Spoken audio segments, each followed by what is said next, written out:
Wow, we have had this game circled on our calendars for a long, long time.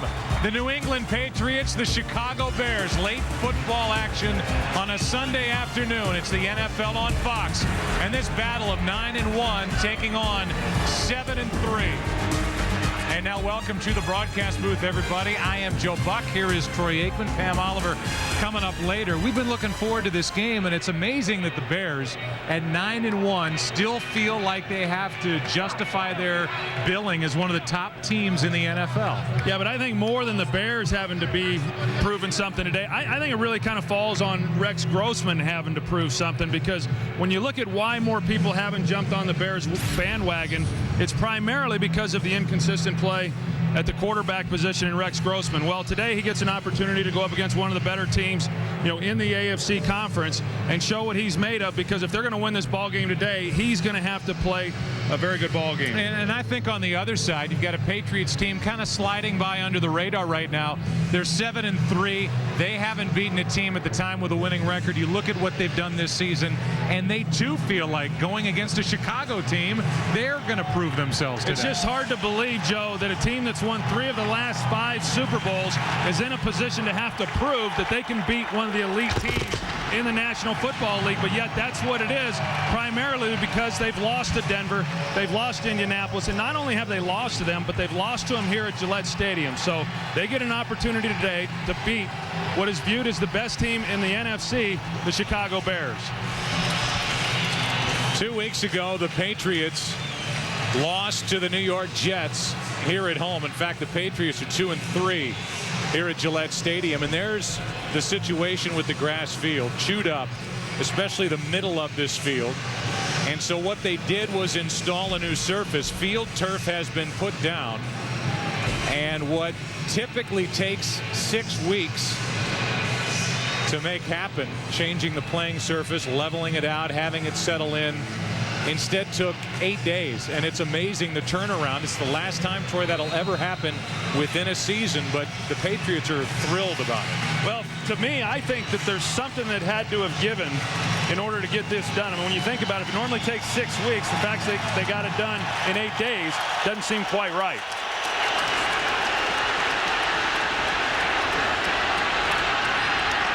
Lawrence Maroney on the return, the top return man in the NFL, carrying it back for 22 yards, forced out by Manning. And here comes Tom Brady. Had to hold there for a moment because the new audience was just joining us as this Week 12 is halfway finished. We've had the games on Thanksgiving and now the early games today. A lot of interesting scores, and this is the 100th career start for Tom Brady. The great Tom Brady with his 3 rings, with Dillon behind him.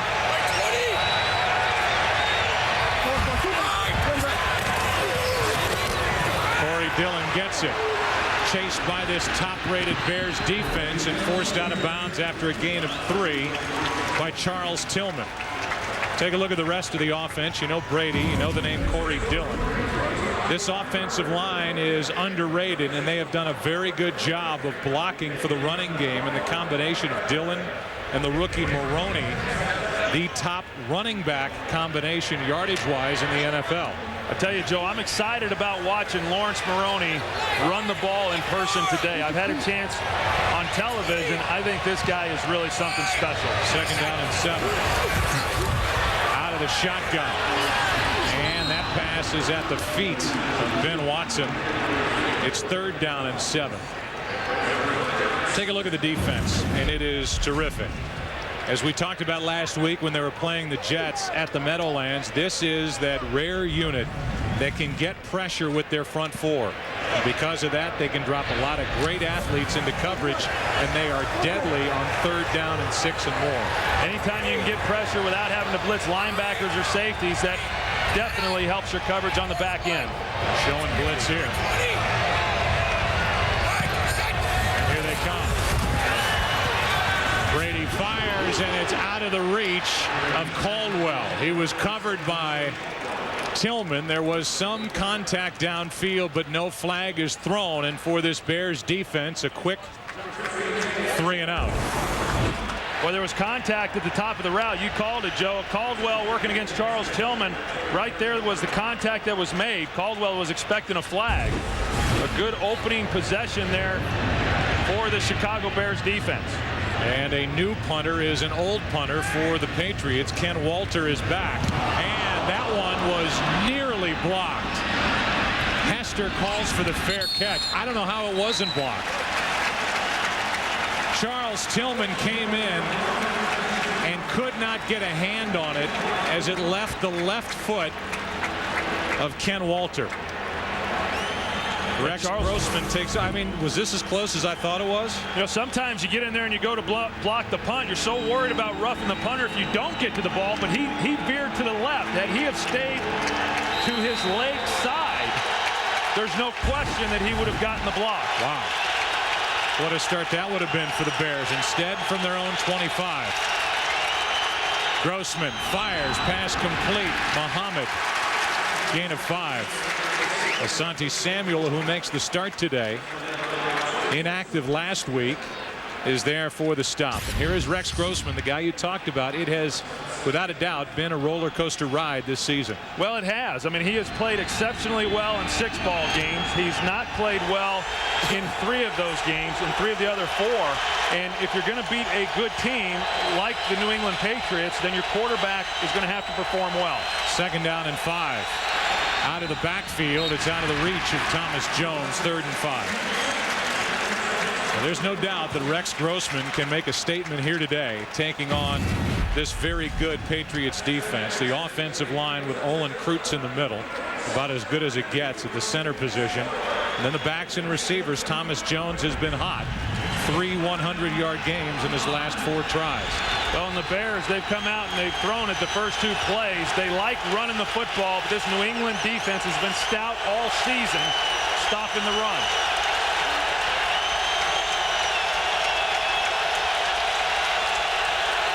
Patriots back out of the blitz, and that's picked off by Samuel. What a catch for the interception.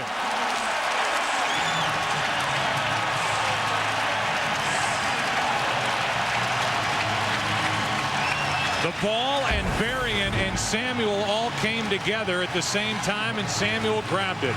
Well, Asante Samuel expecting the quick pass. He clues in on Rex Grossman, sees the 3-step drop, as you can see, drives on it, and that's a ball that Rex Grossman has to put on the body because Samuel got such a good jump on that Bernard Varian, trying to break up the pass, was unable to. The only chance of completing that ball was putting it on the back hip of Varian. 4th pick for Samuel, and Grossman does in the first series what he didn't do all last week at the Jets, turn it over. And Troy, when you've got a team that's got as good a defense as the Bears have, they've got good special teams. I know they need more than just handing it off from Rex Grossman, but they need him to avoid turning the ball over, and right out of the gate he throws a pick. Well, one of the problem is that they want to throw the quick pass, get the ball out of his hands. Well, the New England Patriots, they recognize that. They got the ball out quick on all 3 of those throws, and in all 3 of them, they were heavily contested by the Patriots defensively. 2nd and 8 for New England. And the pass to Watson. Benjamin Watson has a 1st down to the 26-yard line, a gain of 11. A little bit of breakdown there at the linebacker level for the Chicago Bears. Ben Watson is New England's number one receiver. He plays tight end, and on that last play, he just came off the ball, and none of the linebackers went with him. Empty. 1st down, New England.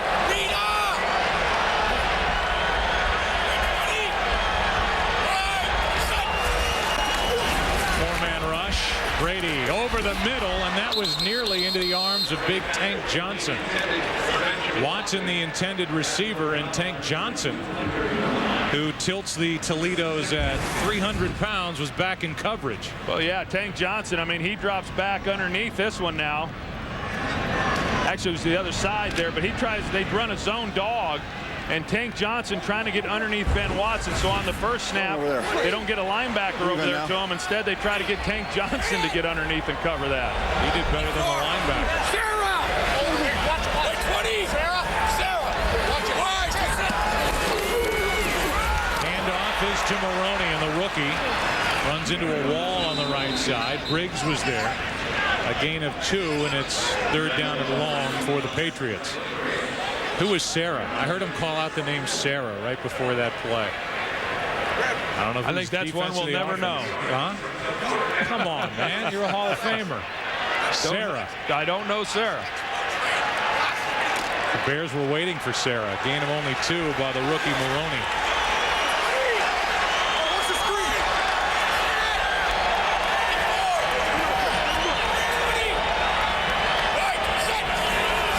Down and 8. Brady with time over the middle. That ball is up for grabs and picked off by Tillman. Out of the arms of Watson and into the arms of Charles Tillman. And the two teams trade interceptions as Tillman hauls in pick number 3. Well, they just got Ben Watson. He's running through the seam. Had a chance. Tom Brady puts it right on him, but look at the hit there by Todd Johnson. Gets his helmet right on the ball, and it pops straight up in the air. Charles Tillman, the one thing that these Bears defenders do, balls in the air, and they converge on it. Great awareness by Charles Tillman, locating the ball and then making the reception. Now from their own 6. Back to the running game, Thomas Jones. Let's say again what you touched on the first series. This is a better running team, the Bears, than they are a passing team. The first series they set up quick and got a lot of short throws. I know you believe they can have some success downfield against the Patriots today. Well, if you run the ball and you stay committed to the run like the Bears have been all season long, eventually you're going to get one-on-one matchups that favor you offensively. They got speed on the outside as well. 2nd down and 10. Thomas Jones looking for room to run, and Jones is going to be about 1.5 yards shy of a 1st down as Sanders makes the stop for the Patriots. More lineups for you. It's a 3-4 defense. Grossman and the Bears faced it last week with Eric Mangini, who used to study at the foot of Bill Belichick. And there are the linebackers in the secondary. Troy, another year where they are really banged up back there. It's amazing how banged up they've been this season. They put a patchwork secondary together last week. Were effective against Green Bay. Asante Samuel, as we've already seen, helps having him back. 3rd down and 1, and a completion to the tight end Desmond Clark. 1st down, Chicago. Say again, I mean, the common thought for the Bears, if you don't know the team, is that they don't have downfield threats. Rex Grossman not only has Berrien who can run, but Mark Bradley is back, and Muhsin Muhammad is one of the better possession receivers in the game. 1st down, Chicago. Grossman fires, has a man, Muhammad, but he cannot recover and get to the ball. Incomplete. 2nd and 10. Chris Rose with a game break. All right, Joe, nice finish in Minnesota. Arizona recovers the onside kick with under a minute to go. Matt Leinart for Dwight Smith. Okay, it wasn't as exciting as I was trying to build it up, but all right, it was still a good finish, right, Joe, Troy, Pam? I'll go with you on that. Minnesota gets their 5th win of the year. They're 5-6. Everybody's alive in the NFC. 2nd down and 10. Thomas Jones over the right side. This is the number 2 defense in the NFL against the run, and they're showing it here. A loss of 1 by Jones. 3rd down and 11 coming up for Chicago. Yeah, we talked about how difficult it has been for teams to run the ball against the New England Patriots. They're 2nd in the National Football League, and a big reason for it is the play of those 3 guys up front. They run the 3-4 scheme. Vince Wilfork is their nose tackle. Richard Seymour plays one defensive end, and then Ty Warren, who is involved in that last play, is the other defensive end on the opposite side, and those 3 players are extremely difficult to move. 3rd down and 11. Trying to buy some time, and the pass is complete for Berrien. 1st down, Chicago, as Grossman rolled out and completed it to Bernard Berrien for 13 yards. If you are just joining us, and one audience just did, 2 turnovers already with this defensive battle. Grossman threw. Samuel for the Patriots was waiting for it. Hung on after the hit by Berrien, and then Brady hits Watson. Todd Johnson hit Watson, and the ball ended up in the arms of Charles Tillman. So the 2 teams have traded interceptions, and now the Bears have it. First down. Play action from Grossman. Gonna air it out. Berrien down the middle of the field. There's contact. There's no flag. James Sanders made contact with Bernard Berrien. No flag. 2nd and 10. Well, you're going to see a double move here by Berrien. This is one of the first times they put both Bernard Berrien and Mark Bradley on the field together. Both are great speed guys, so you figured they were going to take a shot down the field. It's close there. Sanders turns his head at the last minute. There was contact made. Had he not have gotten his head turned around, Berrien probably gets the pass interference call. 2nd down and 10, and Thomas Jones trying to make a cut on this new surface. No gain. Jarvis Green, typically more of a pass rushing specialist, in to make the stop. It's 3rd and 10. You know, Bill Belichick, he had said, Joe, that this is a Bears offense that obviously likes to run the football, and then they'll run the 3-step drops, get the ball out of Rex Grossman's hands quickly. But when they're not doing that, they're going to take the shots down the field. That's exactly what we've seen so far in this first quarter.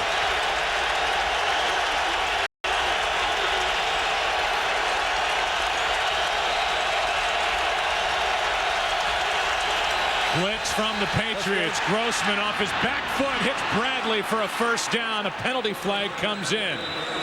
You can see it laying there near midfield, and it is against the Patriots. The play will stand, and it's a first down for the Bears. Couple good throws by Grossman on this drive. Prior to the pass, illegal contact, 27. Defense, 5-yard penalty, automatic first down. Tell you, Grossman, you're right, Joe. A couple of times now he's had pressure in his face and he's had to retreat. This is what you got to do as a quarterback. Not always can you get your feet set the way that you would like to. So as he's retreating, he's getting the ball out of his hands. Nice physical play there by Mark Bradley. I'll tell you, he missed 6 games because of an ankle injury. He came back 2 weeks ago. Has been exceptional in the last 2 ball games for the Bears, and a nice play on the last one. Well, it is a chess match on both sides of the ball between these 2 clubs. As Grossman tries to figure out what the Patriots will do. Hands off in the 10th play of this drive, and Thomas Jones falls forward for 2. There hasn't been much there for Thomas Jones, and he's already frustrated as there aren't any holes opening up for the Chicago running back. And one of the reasons, Joe, is you're going to see Richard Seymour. He's a great player and has been for a number of years. Look at the way he's able to hold the point there, and there's just nowhere then for Thomas Jones to go. That's what I mean when it's hard to move out these 3 defensive linemen for this New England defense. Jones 5 carries for only 11 yards. Grossman over the middle, Berrien wide open. And Berrien to the 25-yard line. And Troy, Grossman is hung in. He's had a little time, and he's picking apart this injury-depleted secondary for the Patriots. Well, they come right back. This time, they're going to put 2 guys on Seymour to keep him from being a factor in getting to Rex Grossman. Look at the clean pocket that Rex Grossman has on this play. And then he gets to throw it to a wide-open guy right there coming across in front of his face, Bernard Berrien. Good drive put together by the Bears. 21-yard completion to Berrien. Thomas Jones will try the outside. There's nothing on the inside, and a good play out in space. A gain of only 2.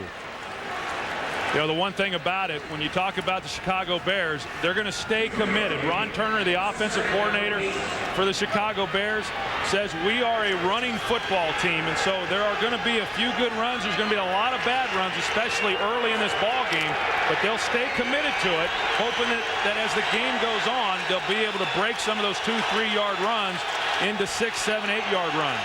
Asante Samuel with that last play as Grossman throws, end zone, and out of the reach of Muhammad. 3rd down and 8.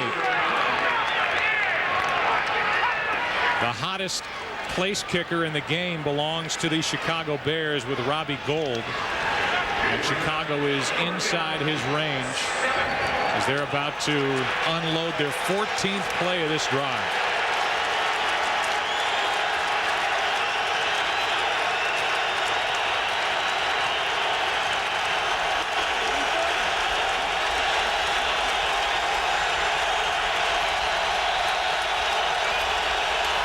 Quick setup, a little pump fake. Grossman to the end zone. Berrien, a lot of contact, no flag, and Berrien gets up with his palms to the sky as Ellis Hobbs made contact. They'll call it incidental as their feet got tangled up, and it's 4th down. Well, again, we've seen about 3 times already double moves. You're going to see it again here, going to the post then after the double move on Hobbs. And he has a chance right there if the ball had been released a little bit earlier, but Rex held it just long enough to make it a very difficult throw at that point. 40-yard try by Gould. And whistles prior to the snap. So even though Gould drilled it. False start, 70, offense. 5-yard penalty, still 4th down. They get Alfonso Boone for a false start, and Gould will now have to make it from 45. Here's a guy that was in camp with New England last year. Signed to the Patriots from April until the end of August, then went to the Ravens. The Bears signed Gould off the Ravens practice squad, and are they glad they did? And of course, he didn't make the Patriots team because they had Adam Vinatieri. From 45, that one is blocked.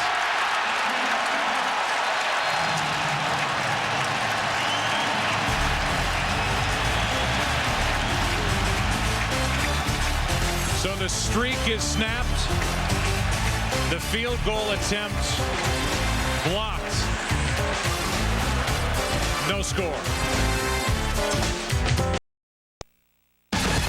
Fox NFL Sunday is sponsored by Southwest Airlines, proud sponsor of the NFL and official airline of Super Bowl 41. So a blocked field goal on a 45-yard try. It was Richard Seymour in the middle of all those hands. His hand got the highest and tipped the field goal try by Gould to keep it a scoreless game with 4:58 left in the first quarter. A toss to Dillon. Urlacher from behind chases him down, a gain of 1. Let's go back to the 5-yard penalty that basically took points off the board when Boone was flagged. Yeah, Mike Vrabel, you see that he came up from a 3-point stance to a 2-point stance. That's what caused Alfonso Boone to move. Here's the block. Richard Seymour already off to a great start in this ball game, gets his hand on the ball. Goes up right there in the middle, gets pressure inside, and was able to get his hand on the ball. 2nd down and 9 for the Patriots.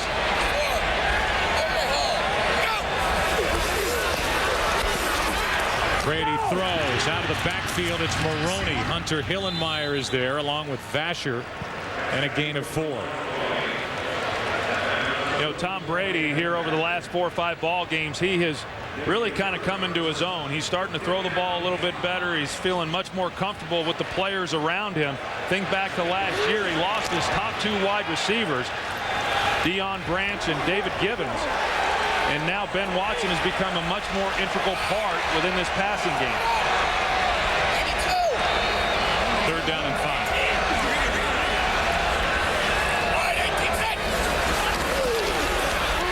Brady fires and hits Troy Brown, who makes the catch, picks up the 1st down into Chicago territory, 15 yards.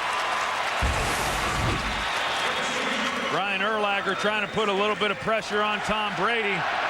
New England doing a pretty good job there picking it up. You see Kevin Falk able to get his pad level down, and Tom Brady has the confidence that Urlacher's going to get blocked and comes right to the outside with Troy Brown. Legal. Quick snap. Dillon. Corey Dillon inside the 25. And a penalty flag at the end of the play. 26-yard run by Corey Dillon. After the play was over, personal foul, 38, defense. Hit the runner out of bounds. Half the distance to the goal. First down. So while Todd Johnson limps off, Danielle Manning is flagged at the end of this run by Corey Dillon. Well, it's just an off-tackle run by Corey Dillon. The offensive line really did a good job of giving him a hole. There's the late hit by Danielle Manning. Obviously, he was out of bounds. Sometimes as a defender, you're coming in, you're already engaged or trying to get engaged at the point that the runner is going out of bounds. But I think Danielle Manning could have avoided that one. I'll tell you, Todd Johnson going off the field, that could affect him defensively. Handoff is to Maroney, and Maroney meets Briggs, who wrestles the football away. Another takeaway by the Chicago defense. Their 31st of the season.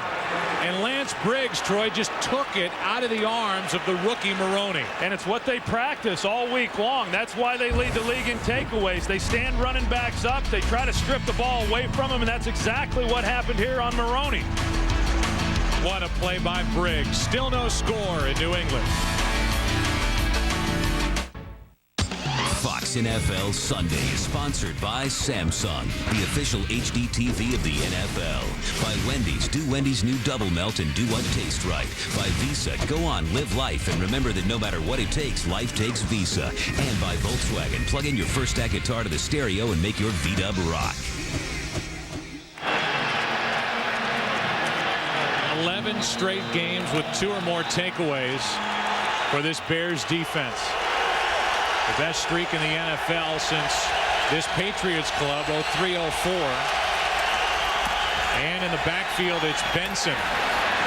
Benson into the arms of Wilfork, a gain of 3, and we go back to that play by Lance Briggs. Yeah, you go back and you take a look, and as a running back, you're oftentimes told to keep your legs going and try to drive the pile. But I'll tell you, against the Bears, I'm not so sure you want to do that, because as soon as you get held up, you've got the Bears coming in on it, trying to get it out of their hands. And Maroney talking to the coaches there about what exactly happened, but we've seen it time and time again against this Bears defense. They get held up, and then they strip the ball away. 2nd down and 7. Grossman high, but caught by Berrien. Good grab by Bernard Berrien. Hobbs brings him down after a gain of 13 yards. And you can tell, Troy, that, and the Bears told us this, they are going to try and throw the ball early, 1st down, 2nd down, to try to take the heat off those 3rd down and long plays with the Patriots coming after him. Well, and what we've seen is what we've talked about, the quick throws, and each one of those quick throws has been contested. Also, the deep throws, Chicago has tried to hit a couple of those, but the intermediate throw to Bernard Berrien has been what's open. I think that's the area of the field, that 15 to 20-yard range they're going to need to work. Benson will take it. Cedric Benson running right through Ellis Hobbs and picking up a 1st down, a 14-yard gain. Pretty physical runner here, Cedric Benson, straight away, and then New England, they try to take it right out of his hands as well. You're going to see coming in, he's got a little bit loose away from his body, but here they come in. Ellis Hobbs is trying to yank it out of Cedric Benson's arm right there, but Benson's got it close to his chest at that point, and a good job of ball security. And on top of that, Hobbs is playing with a broken left wrist. Tough to yank the ball out with a cast on that left arm. Here's Benson again. They're wanting to get more and more action. Thomas Jones has held them off. You can see why they like Benson. Hits the hole hard, has a lot of jump, picks up 1 at 2nd down and 9. I think he's a good changeup for Thomas Jones. So the one thing about it is Cedric Benson has really not become much of a blocker in pass protection. He's also not become much of a route runner. So when he's in the game, most of the time, he's going to be the guy getting the ball. Thomas Jones is the more versatile, more effective overall runner. 2nd down for Grossman. Sets up, airs it out. Berrien downfield, up to get it. And a 1st and goal for the Bears inside the 10. They'll mark Berrien down at the 7. 47-yard completion, and the Bears are moving the ball against this Patriots defense. This the biggest play. Bernard Berrien set up with a 1st and goal as we go to the 2nd quarter. No score.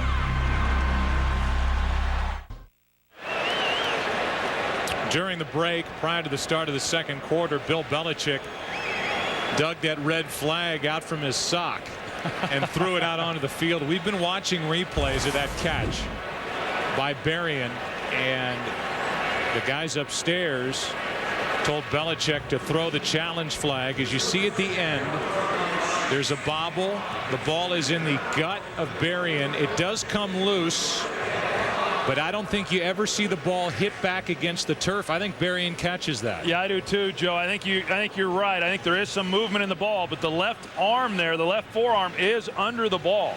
And so I think even though we can see potentially the ball moving, there's no evidence that the ball ever actually hit the ground. Yeah, that is the best look right there. That shows, I would say definitively, that the ball does not get back onto this new field turf. Asante Samuel, an interested party. He was defending, watching the replay on the board. A challenge by the Patriots. The call when we come back. NFL Sunday is sponsored by the Lexus December to Remember sales event, now through January 2nd. By Cisco, welcome to the human network. Cisco. By Singular, raising the bar. And by MasterCard.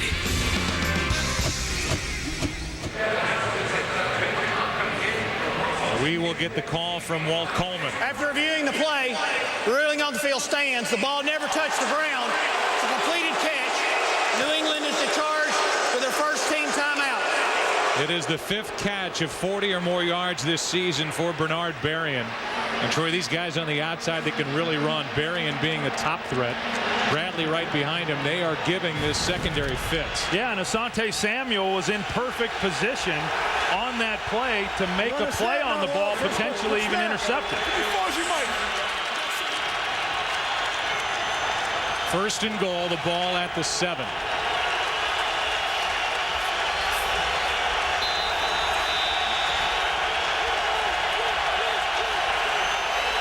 Play action.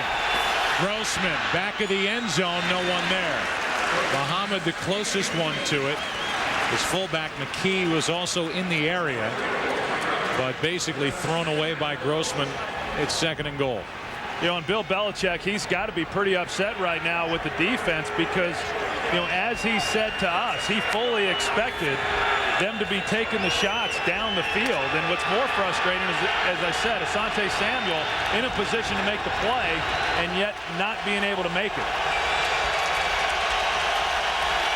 Toss to Benson, running to his left, cuts it up. Not much, gets to the 5. It'll be 3rd and goal. Elizabeth Colvin, former Bear, is there to make the stop. 3rd down and goal, and Thomas Jones checks back in for Chicago.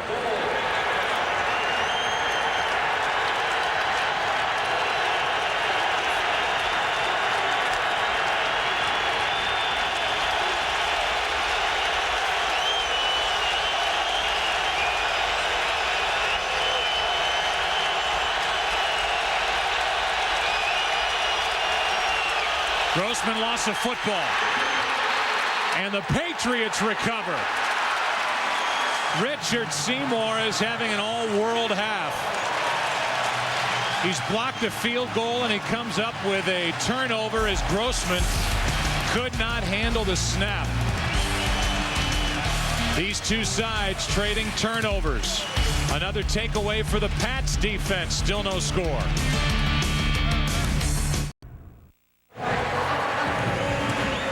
Over on the bench, they're checking out the right hand of Rex Grossman.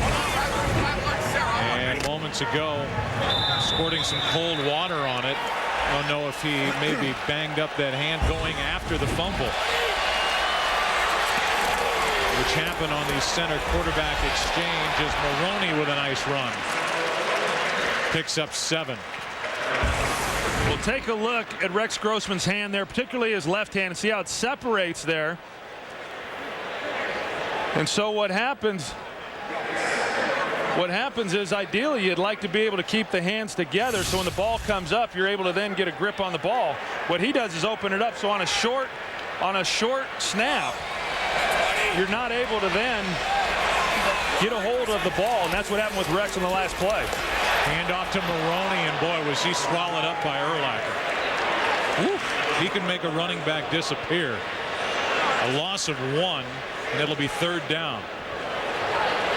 And again, I don't know if Grossman hurt himself prior to it, and that's why he didn't keep his hands in there, or if he banged his hand going after that fumbled snap. My guess is that he banged his right hand up going for, right there, there's a leg coming in on his right hand, but I don't think, sometimes a quarterback, if you don't open up your hand to the snap, you can injure the right hand. I don't think that's what happened.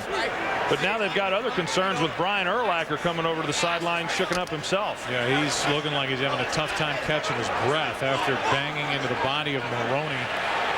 It's 3rd down and 4. Bears have had a field goal blocked. We're going in, had 3rd and goal from the 5. And Grossman lost the handle on the snap. On 3rd and 4, Brady in trouble, drops it down, and the catch is made. That's Falk out of the backfield. A gain of 7 and a 1st down. I tell you, Tom Brady is so good in the pocket. Rex Grossman trying to get that, I don't know if it went numb on him or what exactly has happened. But here's Tom Brady, and you watch him. He goes through his progression, and he has time, and that allows him to do it. But he's so cool and collected in the pocket. I know one of his favorite quarterbacks growing up in the Bay Area was Joe Montana. He has a lot of the same coolness as Joe had in the pocket. Play action from Brady over the middle. That is caught by Graham. Leaping grab by Daniel Graham for a 1st down at the New England 46. I'll tell you, whether it's Daniel Graham or Ben Watson, these two tight ends can get off the ball and run. And if you don't jam them up at the line of scrimmage, which Hillenmeyer was unable to do, they run as well as what wide receivers do on the outside, and they put tremendous pressure then on the secondary. A heck of a catch there by Daniel Graham. Right now, between he and Watson, Graham is known as the better blocker. How about the hands laying out for that catch? 25 yards from Brady. On 1st down, that's the other tight end, Watson. And Benjamin is forced out. 1.5 yards shy of the 1st down. And by the way, one other note about Daniel Graham. He made it a point, Troy, to come up to every one of us to make sure that we mentioned his mother, Marilyn, who on Tuesday will be donating a kidney to Daniel's brother Jason, and so it is obviously on his mind as he plays in this game against the Chicago Bears, and he wanted to let his family, and in particular mother and brother, know he's thinking about him today. Maroney with the adjustment, the run, the 1st down for New England. And let's go down to Pam Oliver. Yeah, Joe, it's been very interesting watching Rex Grossman trying to shake off that injury to his hand. At one point, he was throwing some practice passes, and they were going every which way. I tell you, at one point, he cleared the bench because he lost control of one. But the trainers are still talking to him, watching him carefully, and he continues to try to warm up and shake off that injury. All right, and thank you, Pam. Just now, Brian Greasy is starting to get up and at least warm up, stretch his legs. There you go. As Brady fires and the pass is caught by Caldwell. Riche is having his best pro season, good for 15 yards. Boy, he sure is. Riche Caldwell coming over from the San Diego Chargers. He's been injured a significant part of his career, which has affected his productivity on the field, but not this year. Pretty good route there. Nathan Basher gets turned just enough. And then Tom Brady again just putting it out on the sidelines, low and away where a receiver likes it and where only he can make the play. A blitz from the Bears. Maroney gets hit by Urlacher, a gain of 6, and Chris Rose is standing by with a game break. Joe, Troy, you guys have an extra one of those gobbler thingies. Let's give it to LT. His 20th rushing touchdown, 23rd overall. Chargers and Raiders tied at 7. And yeah, give him one of those gobbler things. We'll see what we can do. Does Chris just think we hand those out to anybody? A special Thanksgiving Day treat. Yeah. It's a Thursday award. 2nd down and 4.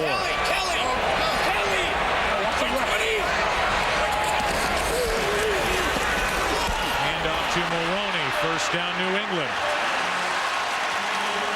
First it was Sarah, and now we hear Brady yell out Kelly, and an injury up front. Ryan O'Callahan, the rookie out of Cal, 5th round pick, who's had a lot of playing time because of injuries up front, banged up after a gain of 8. blocking Brian Urlacher. That's what shook up O'Callahan. They'll check on him. We'll take a break.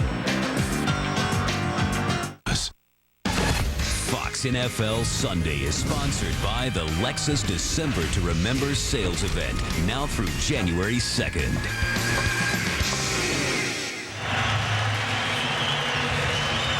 Well, the weather is ideal as the sun sets on New England, and here in Foxborough there is no score. A couple of turnovers on each side, and O'Callahan able to get up and walk off the field under his own power. A very good-looking rookie, 6'7", 330.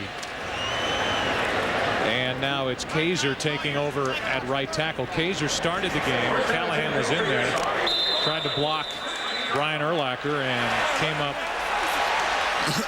injured at the end of the play. Now a first down for the Patriots from the 13-yard line of the Bears. Out of the backfield, it's Maroney. Out of the reach of Briggs. And out of bounds inside the 5, first and goal as they mark him out just outside the 1. And there's a part of the game that the Patriots didn't see a lot of, Troy, while at Minnesota, catching the ball out of the backfield. Yeah, and I don't think Lance Briggs expected him to be able to have the kind of speed that he had to get outside of him. Initially, it didn't look like anybody was there, and then Maroney had a clear shot all the way to the end zone, and then Lance Briggs, because of his speed, got there, but he was just a step slow and couldn't make the tackle. Vrabel in as an eligible receiver, but it's Maroney in for the touchdown.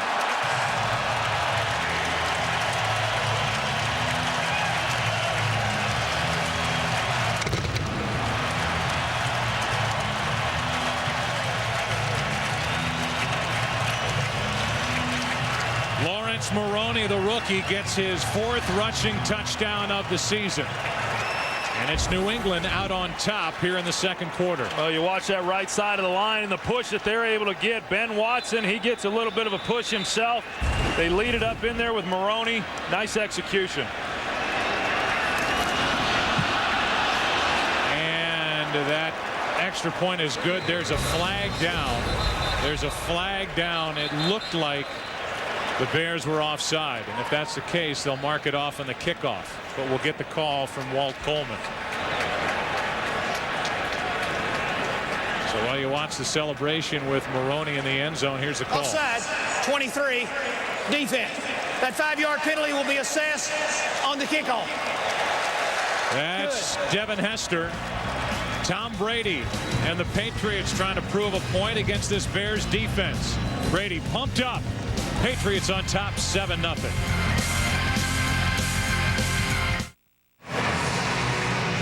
Best drive of the afternoon and evening put together by the Patriots. 11 plays, 92 yards. It was started on the fumble recovery by Richard Seymour on the fumbled snap between Curt and Grossman. And now after the offside on the extra point, Gostkowski kicks it away from the 35. And Rasheed Davis will take a chance and get it out near the 24-yard line. The Bears were knocking on the door. Seymour took care of the fumble recovery, and it was Maroney on the other end pounding it in, and the Patriots lead by 7. Already over 300 total yards of offense put together by these two teams. The Bears have proven they can move the ball against the Patriots. They've had a field goal block. They had the fumble by Grossman. Bad right hand at all. He throws it into the dirt. And Bruschi gives Desmond Clark a little shove at the end of the play. And you wonder how healthy the right hand is of Rex Grossman, something we'll be paying attention to during this drive. Take a look. There was nobody open on the throw, so it's a hard one to tell whether or not his hand is affecting him or whether he was just throwing it away. Greasy on the sidelines, you saw with his helmet on. 2nd and 10. Handoff. Benson brought down by Seau. And Seau is injured. No gain on that play. It's 3rd and 10. And Seau looks really hurt. Oh. Oh, goodness.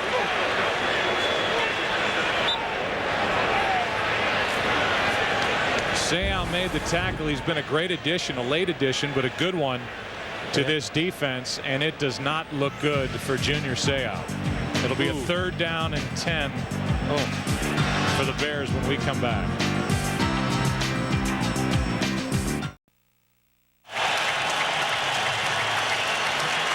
In a moment that would give you chills. First of all, the injury looked like a break in the arm of Junior Seau, and he was pounding his chest and thanking the crowd as they gave him a nice hand his way out. A guy who may very well end up in the Pro Football Hall of Fame. Vrabel moves as that ball is bobbled and caught by Muhsin Muhammad. Vrabel is in on the stop. And I guess, Troy, they'll have to do what they did last year, which is move Vrabel back to the inside. Well, they're going to have to make some adjustments, no question. But Rex Grossman hangs in the pocket there. Colvin coming around the edge. Good job on his part.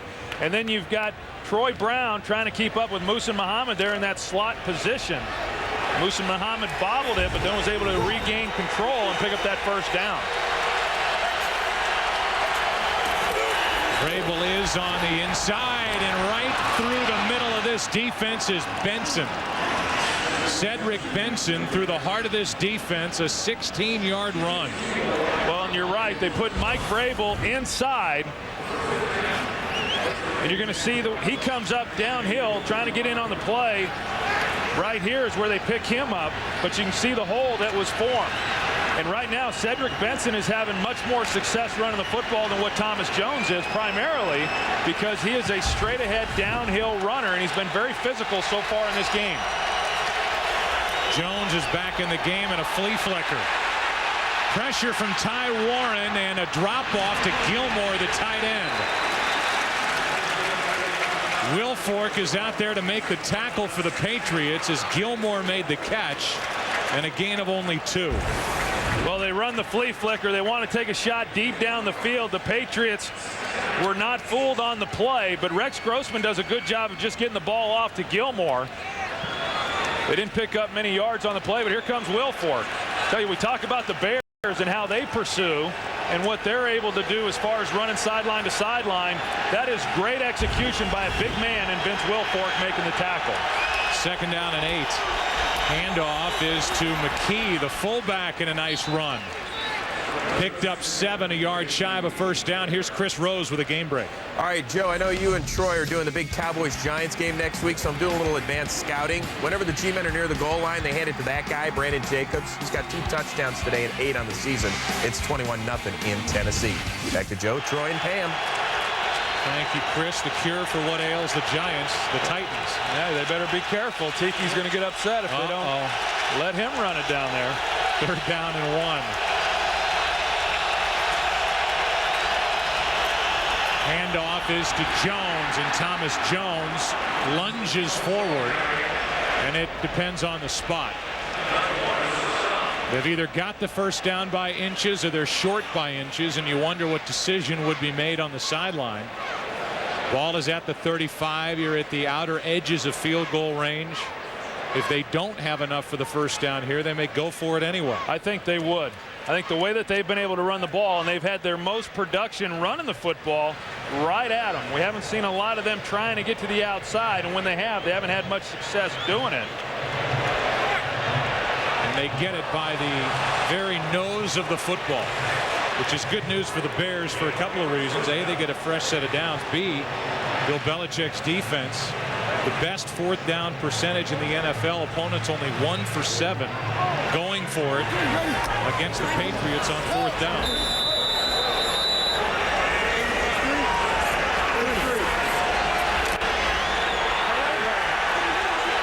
Got 5.5 to go in this 1st half.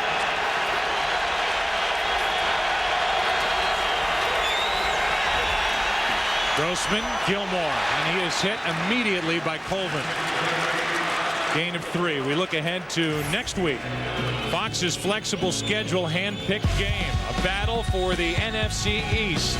The red-hot Dallas Cowboys come to New York and try to avenge their Week 7 loss to the Giants. Coverage begins at noon Eastern with Fox NFL Sunday. Fox, America's most watched network for the NFL. And the Cowboys could not be playing any better coming into that matchup. Yeah, and Tony Romo, he's pretty much become NFL royalty, hasn't he? And a handful of starts. 2nd down and 7. Benson carries it for 3. Well, they've struggled, Troy. I don't know if you're aware of it, but since they had one quarterback call it quits, the Cowboys have really struggled to find somebody to take control of that franchise at the most important position. Well, I'll tell you what, they are done looking now because this guy is playing exceptional football, and I think everybody's waiting for the wheels to fall off. I'm afraid, folks, that's not going to happen. He's going to have his days, but I see him wearing the star for quite some time. And full of confidence. 3rd and 4. Play action, and in trouble as Grossman just gets rid of it. And it's 4th down. The field goal unit will come on for Chicago. Roosevelt Colvin, I mean, he's such a good player, and he was a good player for the Chicago Bears. He's been a good player here for this team. He's finally healthy again. He's on the bottom of the screen, and he just runs right by Desmond Clark. They try to go max protect, but Roosevelt Colvin still able to get around that and get in Rex Grossman's face. Last one was blocked from 45 yards. Seymour got up and got it. This one, a 46-yard try. Gold is good. Just got it over the crossbar, and the Bears are finally, after knocking on the door a few times in this first half, they're on the board. Gold drills it from 46. Urlacher happy it's a 7-3 game. There's nothing like seeing every single moment live. Get your Chicago Bears tickets for the 2006 season. Call 847-615-BEAR or visit chicagobears.com. Well, after that first throw, Grossman able to move the ball enough to get Gold into field goal range. He's given high fives with that right hand, so that appears to be a non-issue. And it's a 7-3 game. I guess we should have expected this. The Bears are number 1 in the NFL, allowing only 12 points per game. The Patriots are number 2 in the NFL, allowing only 13.1 points per game. Maroney drops it, picks it up, and now has a lot of room to run. Brought down from behind across the 40. Rod Wilson, a backup linebacker, saved what could have been a touchdown by Maroney. I mean, it's one of the best special teams in the league, the Chicago Bears. And here you got Lawrence Maroney, who fumbles the ball and is pretty casual about going over and picking it up.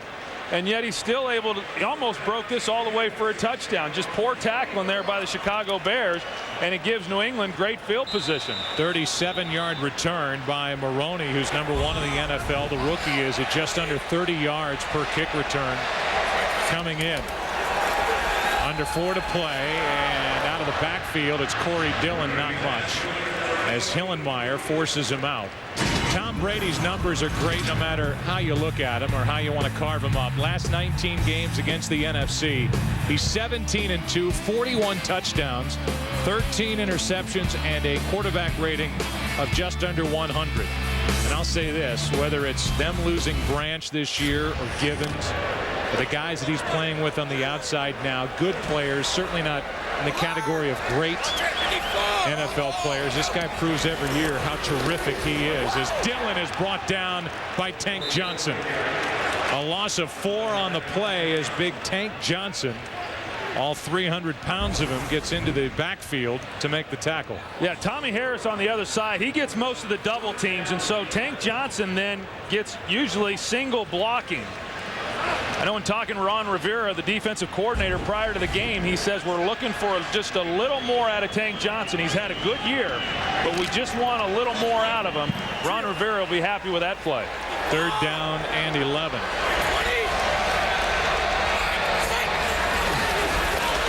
Pressure on Brady, steps up, fires, has Jackson off his hands. He was wide open.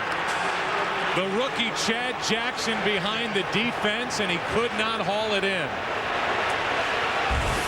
Well, he got off the line, and you're going to see Nathan Vasher just kind of lets him go, and then the safety is in a real bind, and he's supposed to be the guy getting over the top to give him some help. Chad Jackson, who is an absolute burner on the outside, has unbelievable speed, but Tom Brady overthrew him. Ken Walter, his second punt, hits it high, as teams now are trying to avoid putting the ball in the hands of Devin Hester. And with 2.5 to play in this half and all 3 timeouts remaining, the Bears go back to work on offense. So here comes Rex Grossman and the offensive leaders for the Bears. I know you've been impressed with the running of Cedric Benson. Yeah, I have. You know, you look at the way he's been able to run the ball tonight. He's been extremely physical, and they're running it right at the teeth of this defense. Nobody's really been able to do that. In fact, nobody's been able to move out Vince Wilfork, and yet the Bears have been able to get a bulk of their successful runs right up the middle. Junior Seau is out.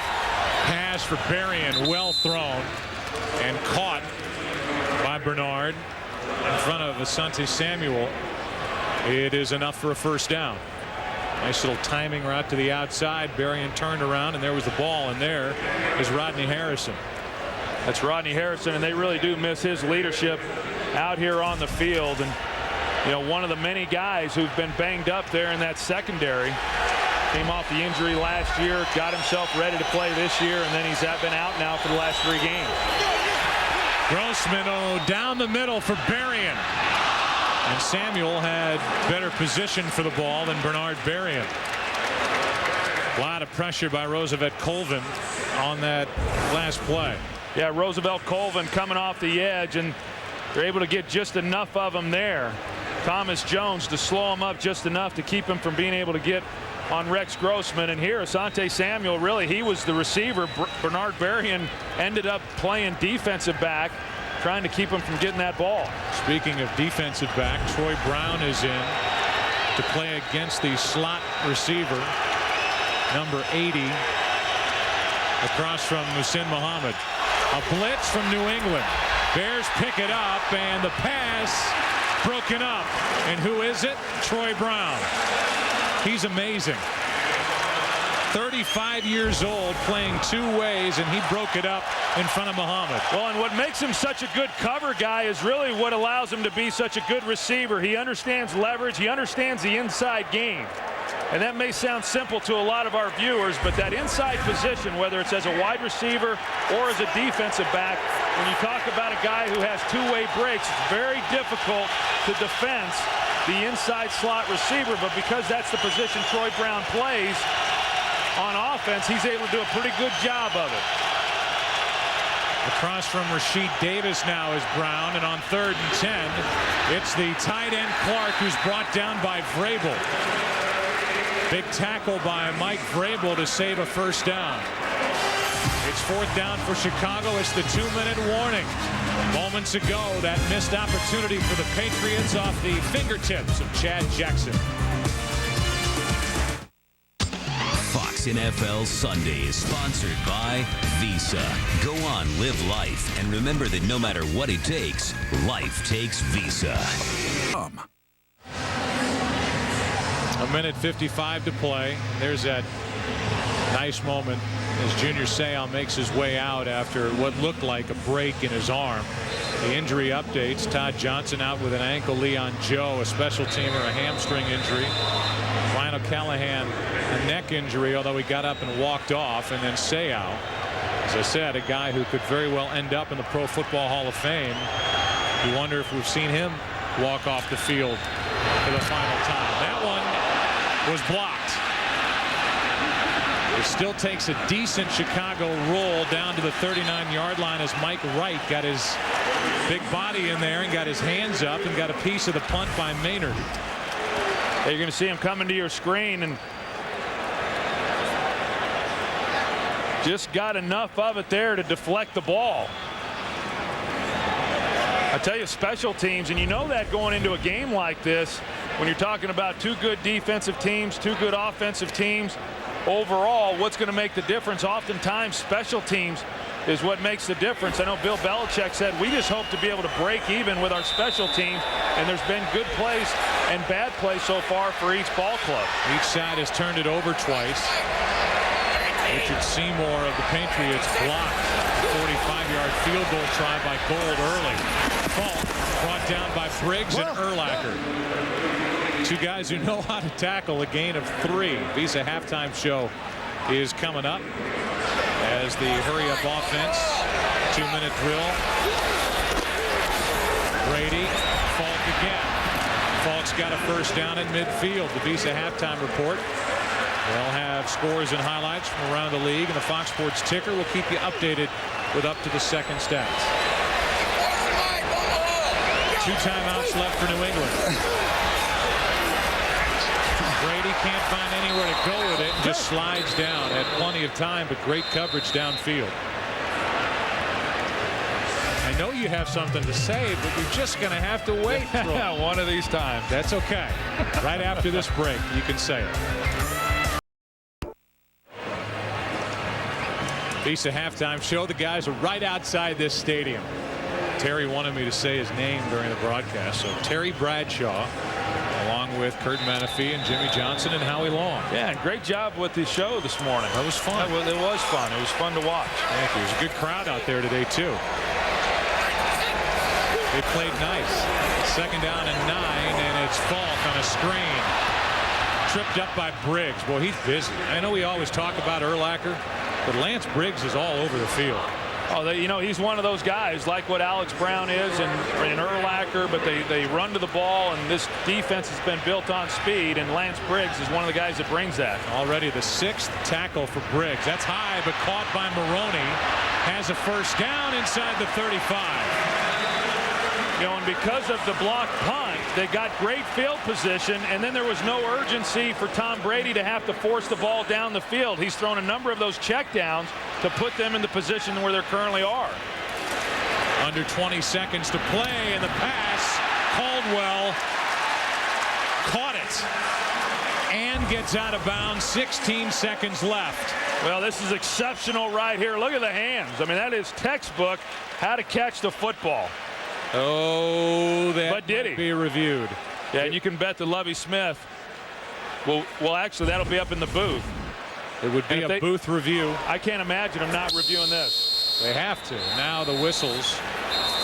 And you have to believe that last 9-yard. The previous play. 9-yard reception will be wiped away. He did all he could, but just could not hang on. Yeah, just couldn't quite hang on to it enough. He brings it to his body, but yeah, the ball clearly out. Let's talk about special teams. You mentioned it. 2 head coaches that pay a lot of attention to it. Just recently, you had that long kickoff return by Maroney after dropping it initially.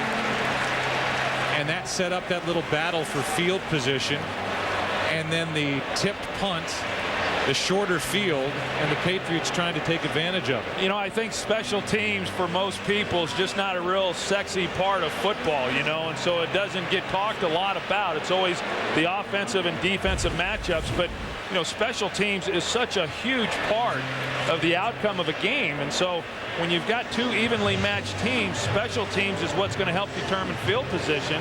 And I know Bill Belichick coming in was very concerned because Lovie Smith and the Chicago Bears have an outstanding special teams group in pretty much all phases. Are you saying Bill Bates was not sexy? A great special teams player for a long time with the Dallas Cowboys? Well, you know, maybe for some. I'm sure his wife Denise finds him pretty sexy. These are 2 guys with these 2 head coaches. I thought, Troy, and we watched the tape of that missed field goal at the Meadowlands and the return for 108 yards by Devin Hester. What that pointed out to me, more than just the athletic ability of Hester, was how well coached this Chicago Bears team really is. And it starts with Lovie Smith and filters down. That's right. And they have 3 touchdowns from their special teams this year. They've got 2 defensive touchdowns, but they've got 3 touchdowns that have come via their special teams, and so there's a real emphasis placed on it. It's just fundamental football, and whether it's Bill Belichick or Lovie Smith, both of these head coaches are pretty much fundamentalists. Caldwell's had the wide eyes looking at the replay up on the board, And I think because of the delay, you know, the Walt Coleman is trying to figure out now where the ball goes back to after what should have been no catch. In fact, Chicago, they're already running their substitutions out onto the field, assuming that this one's going to be brought back. It'll wipe away a 9-yard catch. Former line of scrimmage was a 34. After reviewing the play, the receiver lost control of the ball, and the ball hit the ground. The pass is incomplete. It'll be second down and 10 from the 35-yard line. So you move the ball back. They are, I would say, just a hair outside field goal range for Gostkowski. Well, the good thing is that they do have one timeout left. And so that helps them. It just opens up all the options of being able to get the ball down the field and not have to worry about whether there's time to get their field goal team onto the field. I think they're trying to figure out. We said it was a 34, and now after initially saying the 35, Walt Coleman will move the ball to the 34-yard line, which is where it was supposed to be spotted. That's where it was prior to that incompletion, as it turned out to Caldwell. It'll be a 52-yard field goal from this spot. Stay with it. Stay with it.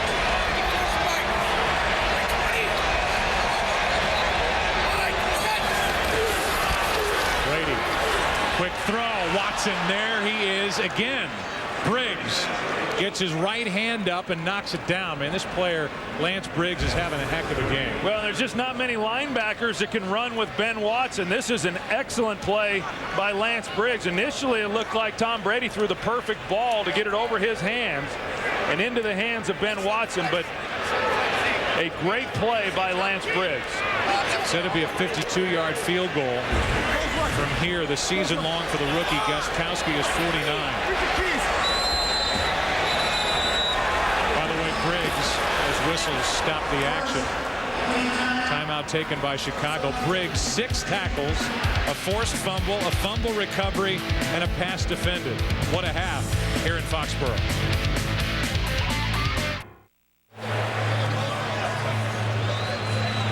It's a 7-3 Patriot lead, 12 seconds left. 1 timeout remaining for New England, and now they've got to be thinking taking yardage off for Gostkowski more than getting the ball into the end zone against this Bears defense. Yeah, and they can try another shot down the middle of the field. I wouldn't even necessarily think that they may not just run some type of draw to pick up another 4 or 5 yards. Out of the shotgun, Brady lofts it. Watson down the field. Makes the catch with 6 seconds left. And now down the field goes the offense as we take a look at this catch. Oh, that might be something that gets a booth review. Yeah, I think it will because, Oh, yeah, that's out. That is a great bit of work by our camera crew at the end of a long week. The Patriots trying to hurry it up, but that is going to have to come back, you would have to believe. We will review the previous play.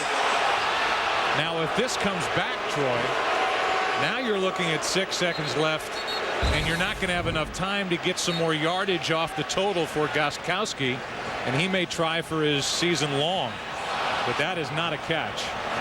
No, that one's going to come back. I'll tell you what, though, Ben Watson, you watch, this ball was thrown so early, and you see the route that he runs. He's going to come over here to the corner, and he makes a great adjustment. The ball's out of his hands now, and he locates the ball, is able to lay out and try to make the catch. Now, he doesn't make the catch, but that's just an example of the type of athlete that we're talking about here with Ben Watson. But I'll tell you what, our officials have done a heck of a job, you know, here tonight in the first half, because a number of times there's been these calls and the Patriots have tried to get up to the line and get the ball snapped, and they've stepped in, and it's nice to see when the system works. So let's say this, Gostkowski is going to try a field goal of either 27 yards, or if this play comes back, which we expect it to be, it would be a 52-yard try for Gostkowski, which would be his long. He's the rookie, and he has the unenviable task of trying to take over for Adam Vinatieri, who for so long has been one of the clutch kickers in the NFL, but we expect this one to come back. Yeah, I don't think there's any question that this one's going to come back. And, great effort there by Ben Watson to try to make the play, and yet, they weren't able to get it. And so, they were in a position there, New England was, to be able to pick up, 10 yards or so that would have made this kick much easier, but they just weren't able to get it done. But a game in a lot of ways that was somewhat sloppy here in the first half, but in a lot of ways, two teams evenly matched have been battling it out pretty good. I think if you had to look at one side or the other, I expect Brady, maybe it's just because it's Brady, but I expect Brady to be able to move the ball. I didn't know what to expect from Grossman and this Bears offense. Now, they've only put up 3 points, but they have shown the ability to move the ball against this Patriot defense. Yeah, I think probably the biggest thing that has surprised me is the Bears' ability to run the football here in this first half. Here's the call. After reviewing the play, the ball hit the ground. The receiver did not have possession of the ball. It's an incomplete pass. It'll be 4th and 10 at the 34-yard line. So it is 4th down, and that means that Gostkowski will attempt to make the longest field goal in his first year in the NFL. He made a 53-yarder in college at Memphis.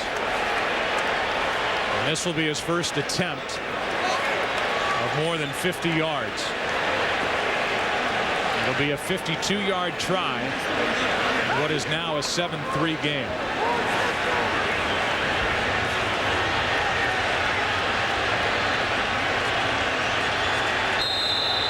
Devin Hester is back just in case.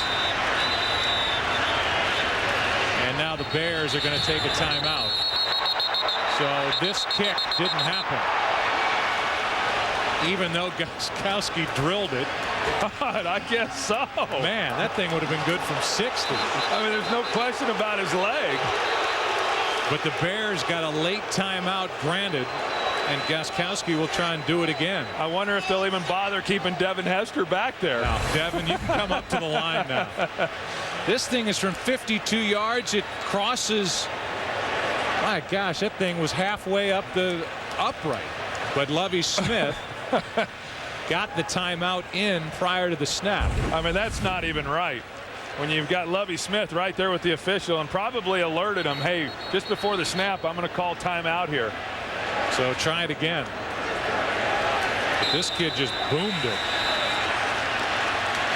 The rookie from Memphis, 4th round pick.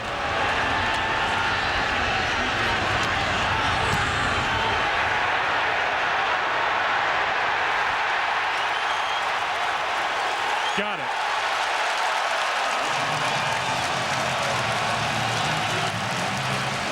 The two officials waited, did not make a definitive call until a couple of seconds after that ball came down. Well, it was so funny. The one guy on the left, he kept looking over at the other official, waiting to see if he was going to make the call as to whether or not it was good. Take a close look. It clearly goes over the crossbar. But these two these two officials, I don't know what exactly was the hesitation. I gave them some props and said what a great job they were doing, and then they got the call right. They got it right, yeah. They got it right. It's a 7-point game. Watch him here. What are you going to do? Hey, okay, I'll go with that. I think Devin Hester made the call. Yep, it was good. And it's a 7-point game with 1 second left, and this one appears to be 10-3 at the half, barring the miraculous. Next Sunday, December 3rd, Fox Sports will bring you the All-State BCS Selection Show following the OT. That's next Sunday right here on Fox. We will be at the Meadowlands Giant Stadium for what is shaping up to be a good one between the Dallas Cowboys and the New York Giants. Yeah, that's a big one, especially big for Dallas since they lost the first meeting between those two teams. So the kick, and it's linebacker Rod Wilson getting his moment of glory. It's a 10-3 game. Brady and company out in front of the Chicago Bears at the half here in Foxborough. Stay tuned for the Visa Halftime Show right after these messages.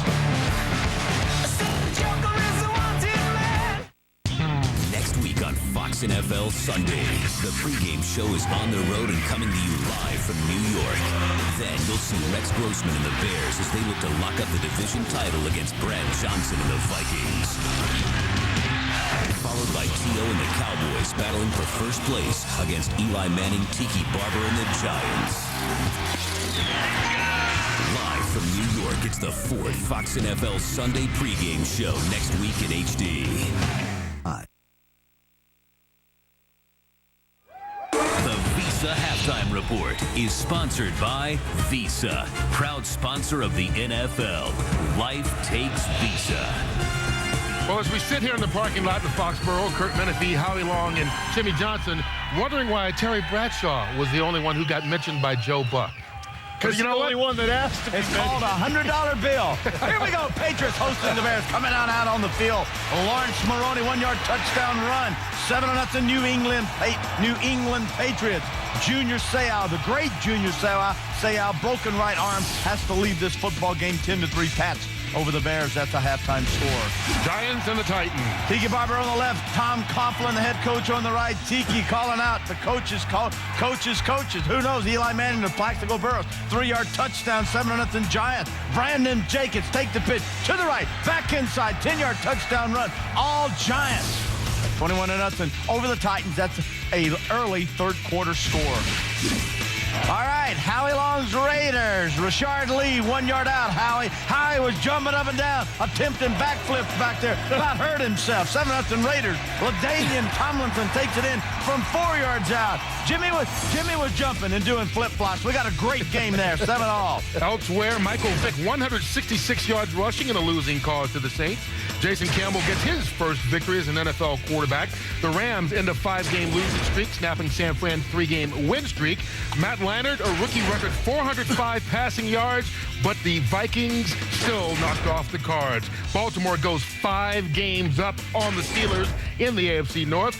Willis McGahee, 2 rushing touchdowns in his first game back from that broken rib. Chad Johnson, 573 receiving yards last 3 games, most in NFL history. And the Jets are now 6-5, and their last 5 games are against teams with losing records. But a couple of teams with winning records battling out right now, Howie, and it comes down to what it usually does in games like this. Well, tight ball game early on. It was a little bit sloppy. I was a little bit surprised Rex Grossman came out, was throwing the ball down the field, had good protection, the fumble inside the 20, but special teams and turnovers. I know the Patriots came into this game concerned. They lacked in the coverage system, both in kickoff and punt coverage. Maroney breaks the big kickoff return. And I think it could go. Gostkowski's the guy they brought in, 4th rounder to replace Vinatieri. They call a timeout. He nails a 52-yarder with ice in his face. Remarkable kick to start his storied career here. Top 2 scoring defenses in the league, what you expect. You know, their defensive teams, 31 takeaways for the Bears, 20 takeaways for the Patriots. And you have the aggressive defense. They force the opponent into turnovers. They're moving the football, but the 2 turnovers on both sides kept it 10-3. All right, the Visa halftime continues. Some of you more highlights, the others to your local news.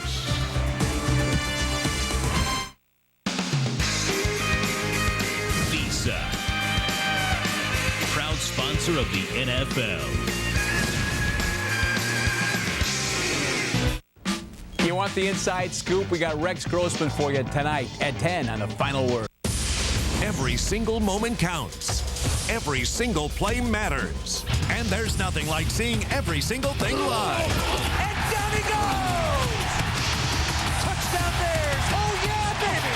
Oh yeah! And it's a division title for your Chicago Bears. Soldier Field on its feet right now. Get your Chicago Bears tickets for the 2006 season. Call 847-615-BEAR or visit chicagobears.com.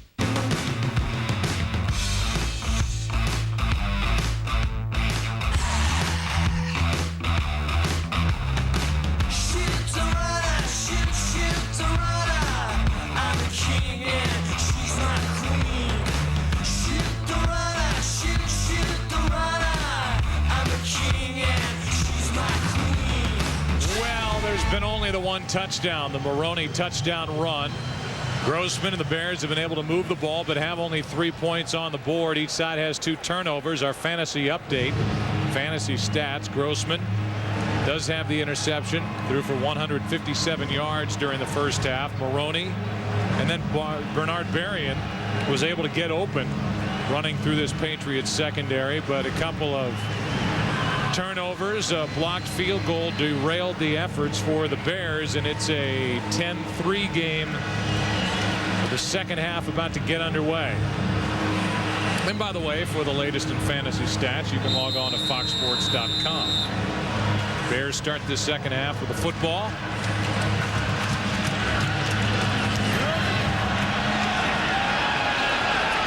Devin Hester returning it for Chicago.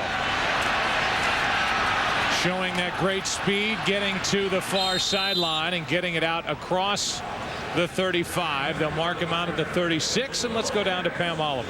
Yeah, Joe, down just one touchdown. Lovie Smith says the Bears are right where they want to be. He says we have shown we are a second-half team, and we are going to prove it. He also said about Rex Grossman's right hand. I asked him about that. He said, as far as we know, it is fine. Bill Belichick, in typical Bill Belichick style, not very forthcoming, but he did say we have to do the little things better. We're missing some opportunities. Back to you. I saw you talk to him, though, Pam. He smiled as you said, thanks for your time. I'll take that. First down for Chicago and a handoff to Thomas Jones. Jones has been hot, as we said at the beginning, coming in 3 100-yard games in his last 4. And last week was good with a season-high 121 at the Jets, but he has been shut down for the most part by New England today. Yeah, they've slowed him down. What I do like what Chicago has done, however, is in that first half, they threw the ball more on some early downs. They threw it more than they ran it, which if you're going to throw the ball against New England, or against any team for that matter, earlier the better. Second down and 5, and it's Thomas Jones again. Picks up 3, a couple shy of a first down, and to back up what Pam told us, with Lovie Smith saying we are a second-half team. The Bears this season are 3-0 when trailing at the half on the road. Part of their 9-1 overall record and their 2.5-game cushion on the field in the NFC coming into this game for home field advantage in the playoffs. And now they got a third down here where Chicago has been very good in this ball game. Third down and 2. Thomas Jones doing all he can, and it depends on the spot. Jones looked to be just short of first down yardage. But Walt Coleman will call time as they place it down and maybe ask for a measurement. Yeah, based on where they've spotted the ball, it appears that it's going to be short. And if they are short, we talked about it in the first half. Here at this spot on the field, I can't imagine Lovie Smith going for it.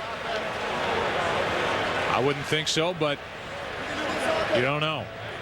Belichick, believe it or not, is more willing to go for it on fourth downs. I mean, it is 3 inches. I mean, it's one of those hard decisions. I mean, you'd like to think you could go quarterback sneak and pick up 2 inches.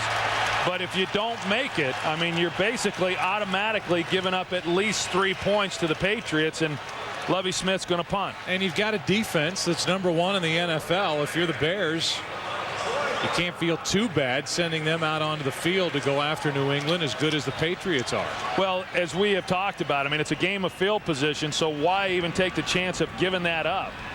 I mean, if you're able to get a good punt here, which Maynard should do, he's been punting, probably having his best year of his career this season, and then put your defense back out on the field, as you said, Joe. You can see Troy Brown is waiting for the punt. All-time Patriots leader in return yardage.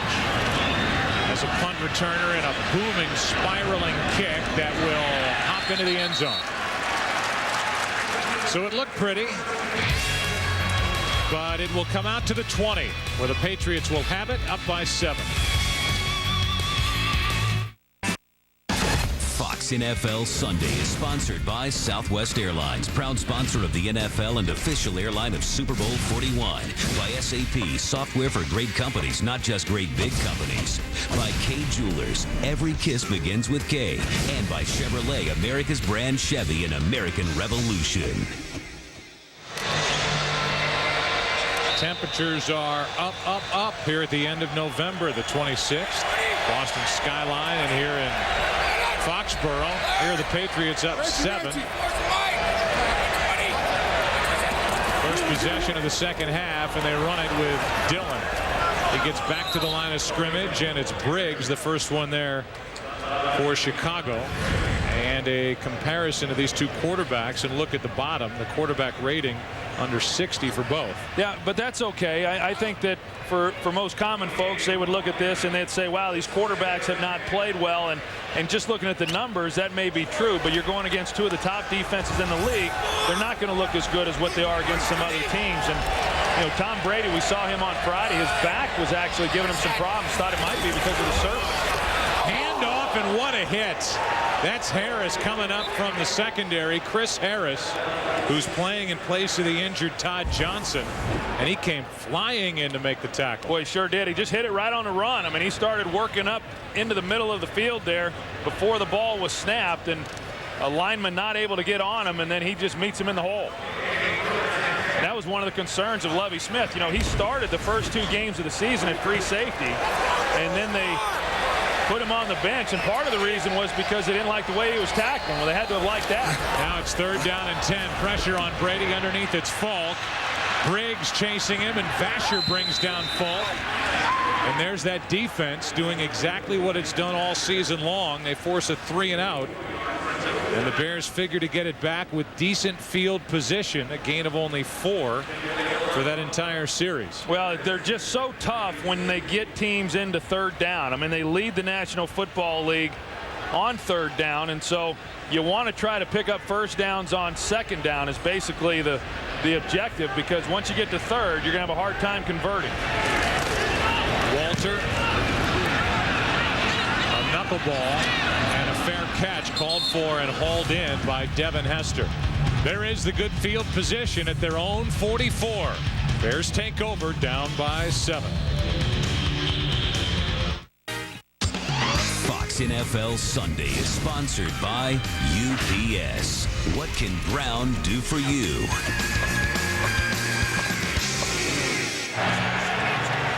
Best weapon on the ground for the Bears so far, Cedric Benson. Second possession of this second half, down by 7. Starting at their own 44. Play action from Grossman. Gonna let it fly. Berrien downfield. Can't get it. And well covered by Ellis Hobbs.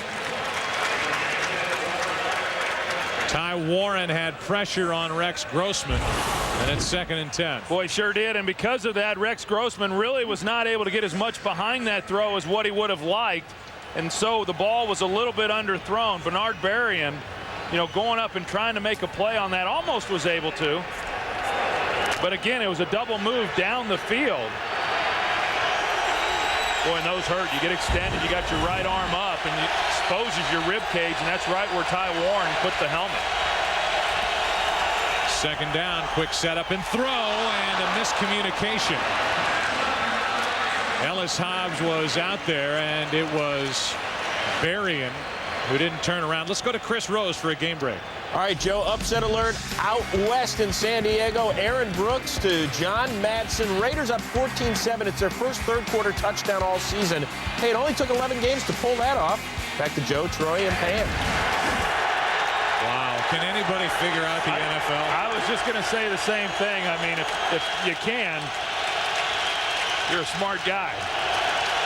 Or gal. Maybe we'll give Aaron Brooks a gobbler. Unbelievable. 3rd and 10.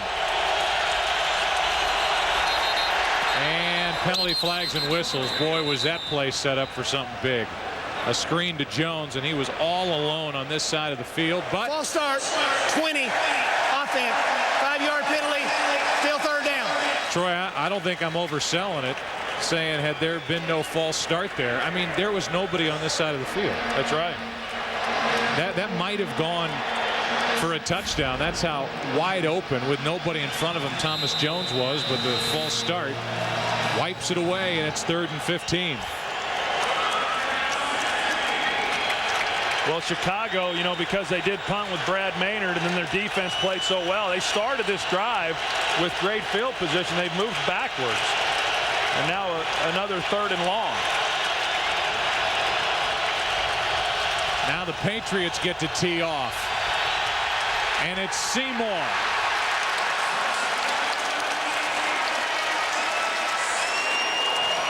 You can see the brace on the left arm protecting the elbow of Richard Seymour, and he was a little banged up after wrapping up Grossman. Well, and Richard Seymour, I mean, he has had an exceptional ball game today, and he's such a strong, quick guy, and he starts moving the pile, and then once he gets a quarterback level, he comes off the block and then is able to make the sack. That drive went from -10 yards, end over end, and returned by Kevin Falk. Tripped up, what a play. Good play downfield by Brendan Ayanbadejo.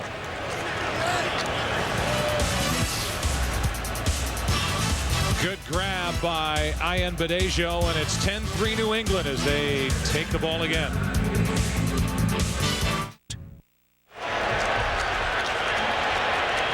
Tom Brady and this New England offense starting at their own 32, up by 7, and a handoff to the up-back Heath Evans.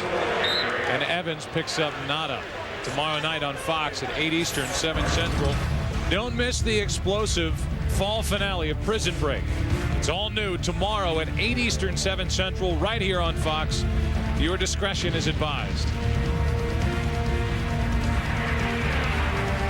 Fall finale of Prison Break while the races and the divisions in the NFL start to heat up.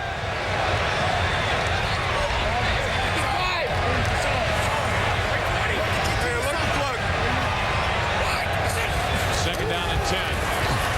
Brady fires Maroney out of the backfield. The rookie is beyond midfield, wrestled down by Tillman at the 47. A 20-yard catch and run by Lawrence Maroney. Well, Lawrence Maroney has not gotten a lot of balls thrown to him this year, but it's something that he very much wants to be able to do. He comes up, runs what's called a post pattern from the backfield, and Tom Brady puts it right on him. And then there's the weakness. Once you're in man coverage, which is what the Bears were in, and once you beat your man, you have a lot of room then there in the middle to run the football. 9.5 to go, third quarter. Maroney stretching it. Runs into Urlacher. And Urlacher, after a gain of 2, throws down Lawrence Maroney. Stephen Neal is a world champion wrestler, their right guard for the New England Patriots. But I'm not so sure that Brian Urlacher didn't play a little wrestling himself at somewhere during his career. You see here, he gets a hold of Maroney at the end of the run. And then this takedown. Under 9 to play in the quarter. Second down and 8. Brady, Jackson, and the pass is broken up by Tillman. He didn't turn for the ball, but there was no contact. Tillman was there. There is no flag, and it's third down for New England. Yeah, that was close. I mean, we talked about the speed of Chad Jackson, but Tillman never gets turned around. It's a little bit of a face guard there. You cannot put the hand there in the face of the receiver. He never turns and then tries to make a play on the ball.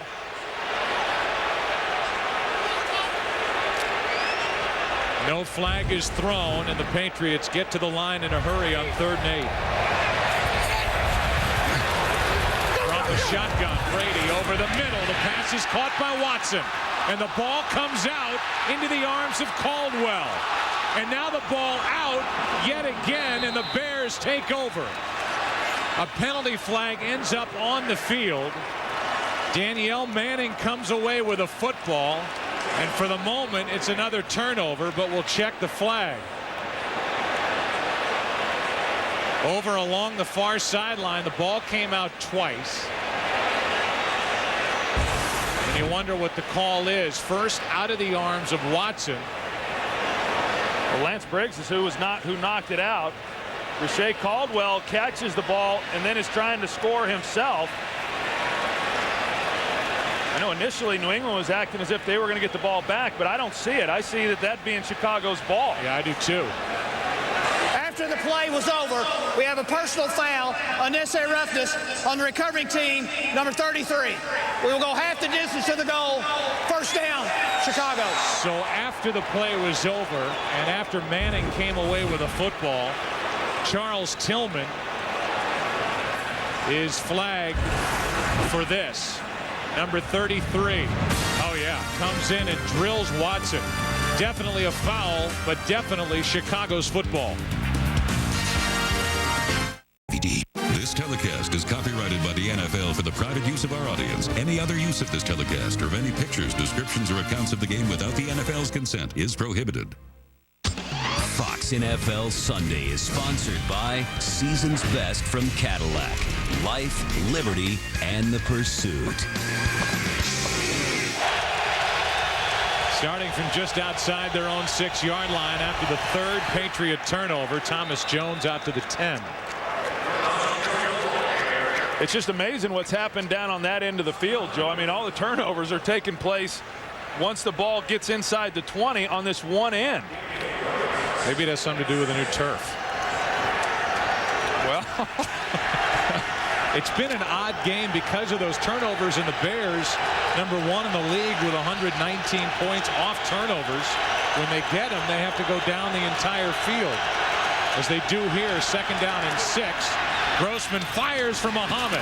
That buys a little breathing room for the Bears as Muhsin Muhammad makes the catch in front of Hobbs, good for 16 yards. Well, good job by this offensive line. Check out the protection that Rex Grossman gets, and then he turns it loose. I mean, he threw that ball with great authority, which you really have to do. I mean, you've got Muhsin Muhammad running the outside. Ball's a little bit behind, but Muhsin Muhammad, because of his abilities, he's able to make that kind of play. But what a great job by Rex Grossman getting the offense off the goal line and out here now closer to the 30-yard line. 1st down, Chicago. Grossman under pressure, floats it for Muhammad. Incomplete. James Sanders coming on a blitz. Earhold Rex Grossman after getting rid of that football, and Rex is happy just to get up. You know, you see this blitz, and then you know you may have a shot down the field. Rex fields him at the last minute, and then he's got a shot up the field. If he's able to just lay this a little more, Muhsin Muhammad's going to be able to run that one down. But that's one of those that's easy to talk about from up here. When you're down there on the field and you got Sanders barreling down on your back, it's hard to complete that ball. 1 sack belongs to Seymour, but he's been hit 7 times, hurried 14 times. And one of the better runs by Jones, picks up 5. It'll be 3rd and 5. You know, I think we take for granted that because they're so well coached, that despite the injuries, the Patriots should just get through it. But they're playing without Rodney Harrison, their strong safety, without Eugene Wilson, their free safety, without Chad Scott. They've got Hawkins and Sanders starting at the safety spots, and Troy Brown playing a lot of defensive back. Yeah, and he's in right now. Across from Rasheed Davis on 3rd and 5. And the Bears change it up and hand it off. Thomas Jones makes a move, a couple of extra yards around James Sanders, who makes the tackle after a gain of 17. Well, good call there by Ron Turner. He's done this a couple times now on 3rd down. They get a push again. They push it down. They bring Reuben Brown, 74, around. And then Thomas Jones, you can see some of the moves that he has. He's more of a slasher. But when he sees the whole front side, he has the discipline to stay that side and pick up some good yardage. On 1st down, Thomas Jones again picks up 3.5. We talked about the playing field. They've installed field turf, and you go back 2 weeks, the November 12th game against the Jets. Brady could barely stand up, and a process that normally takes 6 to 8 weeks was completed in 8 days to get this field ready for tonight's game. And I still think that if it normally takes 6 to 8 weeks to do the job, that something's not the way it's ultimately going to be. 2nd down and 7, and Thomas Jones with a couple of good runs on this drive picks up 5. And it'll be 3rd down and about 1.5 yards, maybe 2. You know, I touched on it a little bit earlier talking about the field, and you know, we've had a lot of injuries. I don't think any of these injuries have really had anything to do with the playing surface. In fact, I think it's held up pretty well. But Tom Brady on Friday, he came in and they'd practiced on Wednesday and Wednesday and Friday on this field. And he said his back was giving him some problems, and he thinks that it might have had something to do, you know, with this surface. You're used to being on grass, and now you're on a little bit harder surface. It certainly affects your body. Thomas Jones to the edge is tripped up by Samuel. And the tackle by Asante Samuel brought down Jones shy of first down yardage. And we'll see if the Bears go for it on 4th down. Yeah, I think again, once you get in this side of on this side of the 50, depending on exactly what the distance is that they have to travel, they're going to come in and measure it, not because they think that they've got the first down, but to make that decision, you want to know exactly how much you've got to go in order to pick it up. And again, we talked about this last week. Going into last season, the officials were told to be more lenient on teams asking for a measurement. And if nothing else, this buys the Bears time to figure out what they do. But clearly, the ball is shy of first down yardage. And the Patriots trying to move it a little bit, which if that scene could be flagged. That goes back to the whole principle of the New England Patriots wanting smart players. That's the kind of thing smart players do. Any advantage you can get. So it's 4th and a yard, and the Bears have their offense out on the field. And why not? With the way their defense is playing and forcing turnovers, might as well try and pick up this yard. And as we mentioned, teams are 1 for 7 against the Patriots this season going for it on 4th down. That's the best defensive percentage in the NFL. Well, you'd like to think, I know you got big Vince Wilfork right in the middle, but you'd like to think that if Tom Brady runs the quarterback sneak somewhere either in the A gap between his right guard and center or between his left guard and center, that there's enough of a crease there that he can pick up the first down.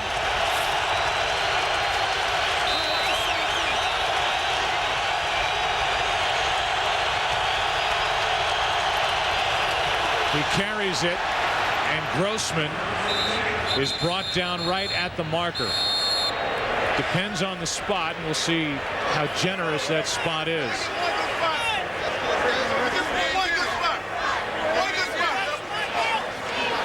I've always said, it is hard for an official not to give that play the benefit of the doubt for the first down, because they don't really know exactly where the ball was at the bottom of the pile. It looks, Troy, from here to be enough. They did not have to get it all the way to the 39-yard line, but they're going to bring the chains out on the field again. Grossman hoping that it's a first down, and it is. Well, generally speaking, if there's any kind of movement along the offensive line, you're going to get the first down, whether you actually got it or not, because you just can't really see as the official, where he got stopped. When they don't get it is when there's absolutely no movement and the defense just stones the offensive line. So now 2 out of 8 are teams going for it on 4th down against the Patriots. First down, Chicago, down by 7.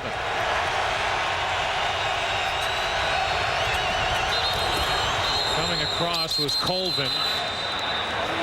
Was he drawn off? Yeah, he's claiming that John Gilmore moved.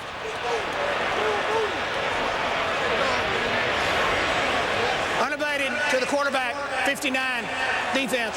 5-yard penalty, still first down.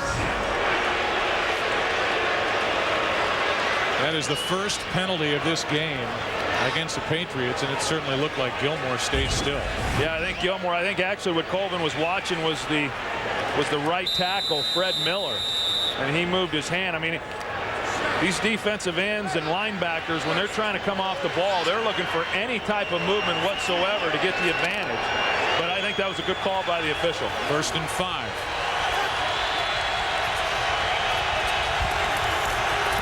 And with it, a carry by Thomas Jones. Picked up 4. We meet Rex Grossman, favorite musical artist, Coldplay. Favorite place in Chicago, like a lot of people, Rush Street. Would like most to visit Rome. First job, cable guy. As we show Larry the Cable Guy and his worst job, you can read for yourselves. Doesn't get a lot worse than that, does it? It's not good. 2nd down and 2. Quick snap. And Jones has been much better in this second half. He picks up a first down for the Bears.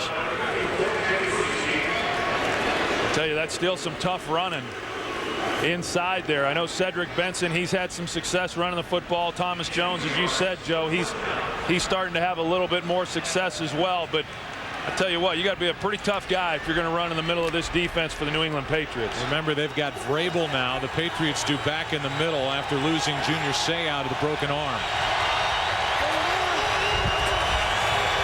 On first down, play action. Grossman over the middle for Clark, and it's picked off. Asante Samuel. Another turnover, and Grossman is in on the stop. His second of the game. Asante Samuel has 5 on the year.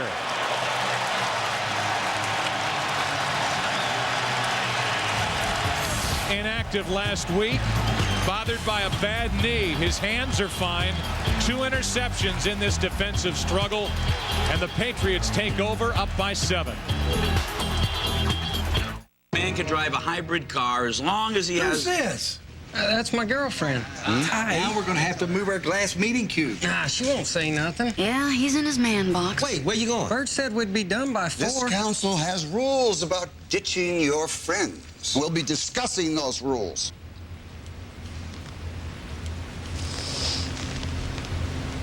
Next week. See you Thursday. How about that, cowboy? For great taste, there's no debate. Miller Lite. Each side with 3 turnovers. We talked early about Rex Grossman limiting the mistakes, hanging on to the ball. He's thrown 2 interceptions and dropped a snap. Harris comes in to make the stop, a gain of 4 by Corey Dillon. Well, here's Desmond Clark. That's the route that he's going to run. He's actually got a shot for him. Rex Grossman reads this out very, very well. It's just ball location. The ball needed to be thrown on the inside. He throws this behind Desmond Clark, and that's why Asante Samuel was able to make the interception. Then you got Vince Wilfork, who comes in on Miller and just lays him out at the end of that play. Wilfork's been knocking down a lot of people tonight. Second down and 6, and a blitz from the Bears. They don't blitz a lot. Harris has been busy. The safety came up to make the hit, a gain of 3 on Corey Dillon. It'll be 3rd down for New England. I tell you, think of the opportunities for both of these teams. There's been so many turnovers down in the red zone area, and you know, that's points. You're giving up points every time that happens. Now, on the good side of it is at least you're pinning the opponent's offense back down in there to where they're having to go the length of the field. But boy, just a lot of bad plays down in the red zone for both teams. Bears with more yards on offense than the Patriots to this point. Over the middle, that's in the air, and that's picked off. That's Tillman grabbing it out of midair after the tip, and now the Bears have good field position. A tipped pass. Troy Brown, the intended receiver, and Tillman gets the pick. Yeah, and initially Tom Brady had all kinds of time, and then Tank Johnson came in there and forced the high throw, which got the ball tipped. So the Patriots hand it back to the Bears, who were down by 7.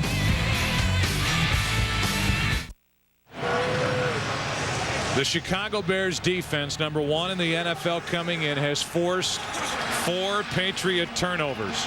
2 interceptions by Charles Tillman. And the latest after a tip from Danielle Manning. Brings the ball out to the 47-yard line. The Bears have it. Down by 7. That's Benson. He picks up 2, and we go back to the interception. Well, watch Tank Johnson and how relentless he is in his pursuit. Charles Tillman's going to get credited with the interception, but it was Tank Johnson who kept playing, got pressure in on Tom Brady. Tom Brady had plenty of time to get rid of this football, but because Tank Johnson kept coming after him, he forces the high throw, which Manning gets the hand on, and then Charles Tillman gets the interception. Under a minute to play in this 3rd quarter, 2nd and 8. Grossman fires out of the reach of Clark, his tight end, who was wide open. And it'll be 3rd and 8. You know, and that's the one you can't have. I mean, we've seen some errant throws from Rex Grossman, but in order to stay ahead of the chains against a good team, you've got to be able to connect on those types of throws. Heck, you got to be able to connect on the opportunities you have down the field when you had Desmond Clark. But I think it's that inconsistency, again, going back to what we talked about earlier in the game. that has everybody just a little bit reluctant to jump on this Bears bandwagon. And has a lot of Bears fans still wondering how good this team would be if Greasy was at quarterback. On 3rd down and 8. Down the middle of the field. Berrien again. Bernard Berrien. And they'll throw the flag. Artrell Hawkins downfield. The two are hand checking. And they throw the flags inside the 10.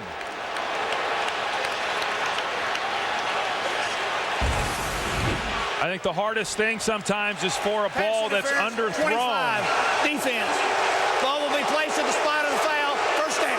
I think it's a bad call, but Grossman had pressure in his face, and he's not able to get the ball quite far enough. And for a defensive back, when you're running full speed with a speed guy like Berrien, not knowing exactly where the ball is, you know, that is tough on a defensive back. I didn't see enough contact there to warrant pass interference. It's a 45-yard penalty. I'm with you. Hawkins has got every bit the same chance to make a play on that ball. He did get his arm out, I think, in an effort to go after the football. Had better position for the pass than Berrien. And the 45-yard penalty makes it 1st and goal. Now a Benson carry for 2 yards makes it 2nd and goal, with the ball sitting just inside the 4-yard line, and that will do it for the first 3 quarters here in Foxborough. A big penalty called against Hawkins and the Patriots. Back after this from your local Fox station. You're watching Fox NFL Sunday.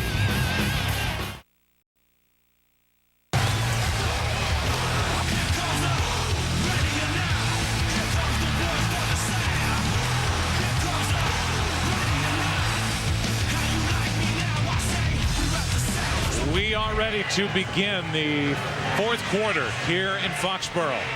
Patriots lead 10-3. A big 45-yard pass interference call against Artrell Hawkins has set up this opportunity.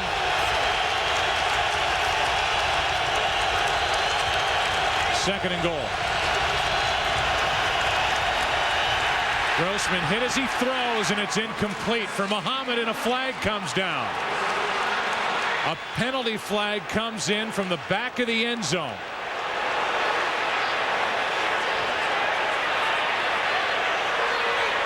Prior to the pass, holding, 27, defense.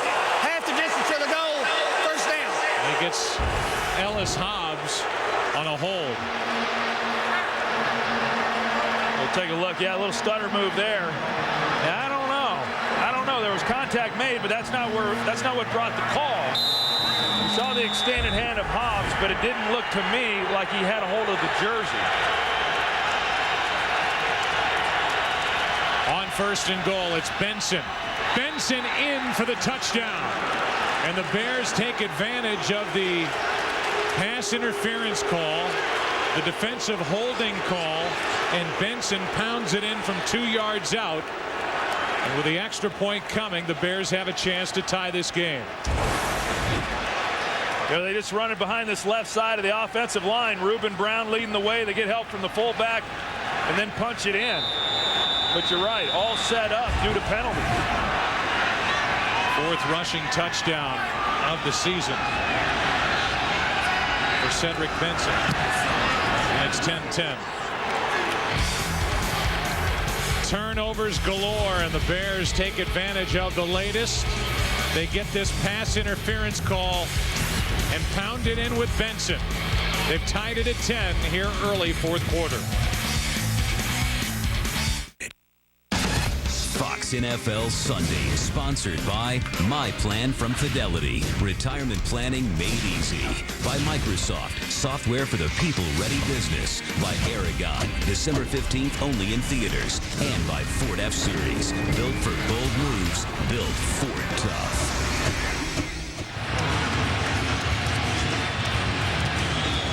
Robbie Gould will kick it away. The best in the business this season, Maroney on the return. Ran into the waiting arms of Israel Idonije and others. There have been a total of 7 turnovers in this game, so cue Benny Hill music. Tillman with his first of 2 interceptions. Briggs just took that one away. Grossman with a fumbled snap. 2 fumbles on this play recovered by the Bears, and then the interception by Samuel. The next turnover was into the arms of Tillman. That's interception number 2. A total of 14 points off the total of 7 turnovers. 4 takeaways for the Chicago defense. And the pass is well thrown to Watson, forced out by Harris. So not only, Troy, are the Bears playing without Todd Johnson, who injured his ankle. We mentioned it early, but it's worth bringing back. Ricky Manning Jr., one of their best defensive backs, is suspended out for this game after pleading no contest to felony assault charges from an incident at a Denny's near UCLA back in April. He is not available today. He came in as the leader on this defense with 4 interceptions. Now Tillman has tied him. Here's Maroney on second down, not much, picks up 2. Third down coming up.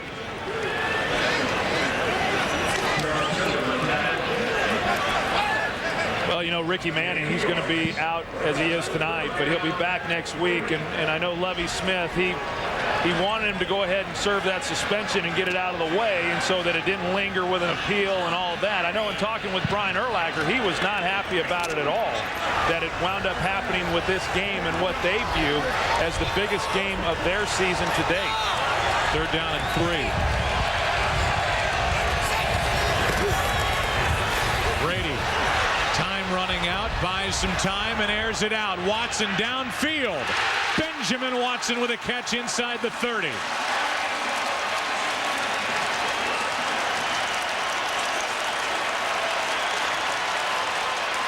You know, first for Chicago, Tommy Harris really does a great job of getting pressure on Tom Brady. He's relentless. He fights through the double team, but Tom Brady's able to slide and then throw the ball up. But Ben Watson, I mean, again, just another example of him just making a play. He jumps up over Daniel Manning and brings that one in. The rookie Manning led up for just a moment. Watson kept going while Brady bought time, and it's a 40-yard completion, a reverse. How about another reverse? And Jackson is brought down by Vasher. A double reverse, and Chad Jackson loses 8 yards as Nathan Vasher is back there to make the stop. And if Riche Caldwell had just kept the ball, they probably would have gotten a pretty good gain out of that. You're going to see this the way it unfolds, and sometimes you just out-trick yourself. Now, if Riche Caldwell keeps it here, this is the only guy here that can really make a play. Instead, they hand it right back to where all the pursuit had already been, because that's where the play was initiated. Loss of 8. Second down and 18. Brady underneath. Thumb to the 25. Gain of 9. Third down coming up. Next week's games. It is another doubleheader day on Fox, and we will be at the Meadowlands for a big one with the Giants and the Cowboys. Giants are trying to hang on at Tennessee, up by 7 over the Titans. Yeah, they jumped out on them early, 21 points, and Tennessee getting back in that game. Third down and 9 for New England.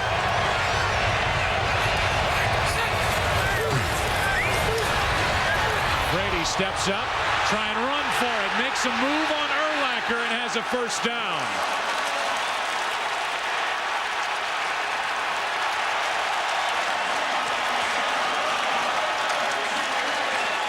I'll tell you, that's one you don't see very often. You got Urlacher going against Tom Brady in the open field. Here he is in the middle. Tom Brady sees the opening, and he does not pick up the first down if Urlacher makes the tackle there. You know, Tom Brady had just enough swivel in his hips. An 11-yard run on third down and 9, and now a fullback carry by Heath Evans. Down to the 9, maybe the 8.5. How about after picking up the first down, the emotion let loose by Tom Brady after picking up the first down. That's the old Michael Irvin move right there.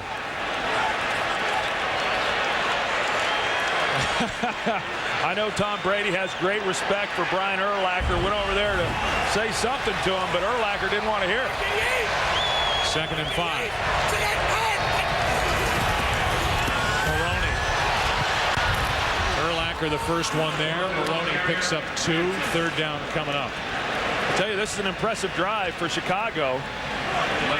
Or excuse me, for New England. Chicago, what I was going to say, went down and they get the touchdown, and for New England to answer and come back on this possession, the very next possession after Chicago's score, and be where they're at. This is a good job on their part.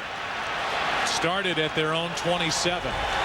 8 plays, 66 yards against the top defense, and on a quarterback sneak, Brady looks like he has enough for a first down. It depends on the spot. Started to lose the football.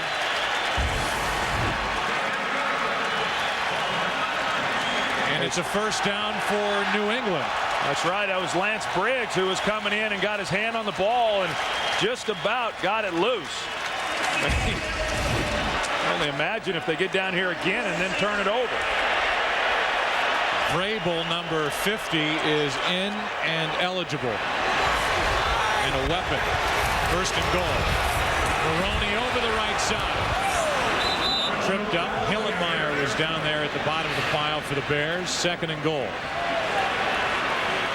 Yeah, this Bears defense is so good down here in the red zone. They're 4th in the National Football League defensively in the red zone. However, New England, they're pretty good themselves offensively. They're 3rd in the NFL. Ball is at the 2.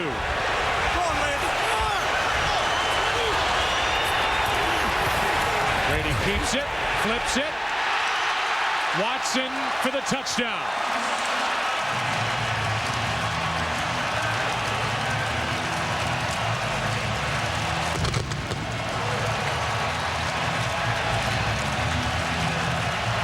You see this over and over down here in around the goal line. When you're trying to play run, it's very difficult then to get into a position to be able to stop the pass. And Tom Brady could have made it a heck of a lot easier on Ben Watson making the play, but good concentration by Ben Watson to bring it in.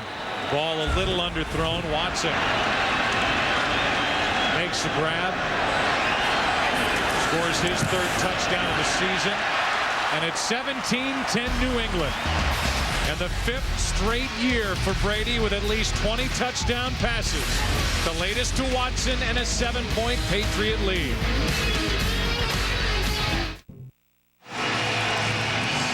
Within that 11-play drive, the Patriots converted 3 3rd downs. A 3rd and 3, the 40-yard pass to Watson. 3rd and 9, the 11-yard Brady run. 3rd and 2, the 3-yard Brady sneak.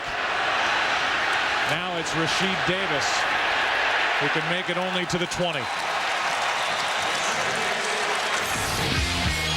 The touchdown flip from Brady to Benjamin Watson. Lance Briggs trying to figure out what went wrong.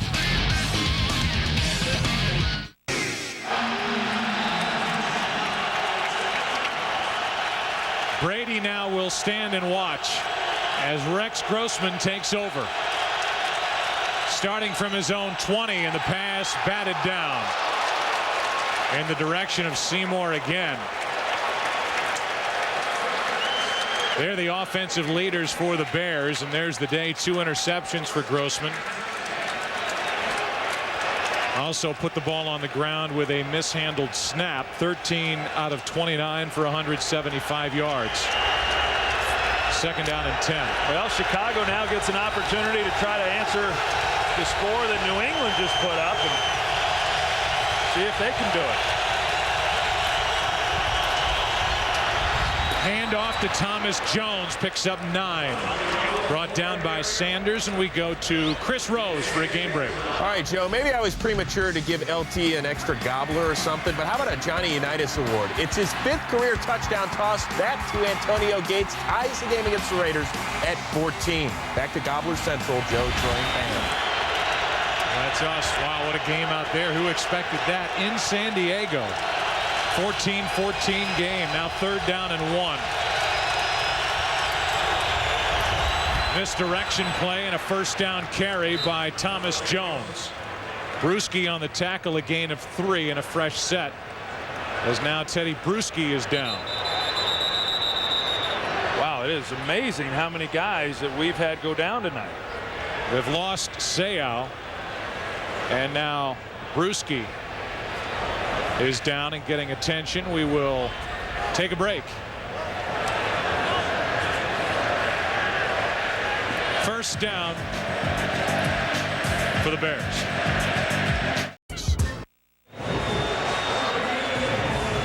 Teddy Bruschi appears to be okay after taking a knee to the head on that last play. It was a 3rd down and 1. 1st down carry by Jones.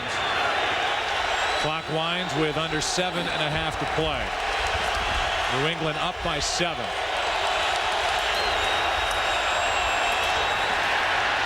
Jones making the most out of that play, getting it up to the 49-yard line.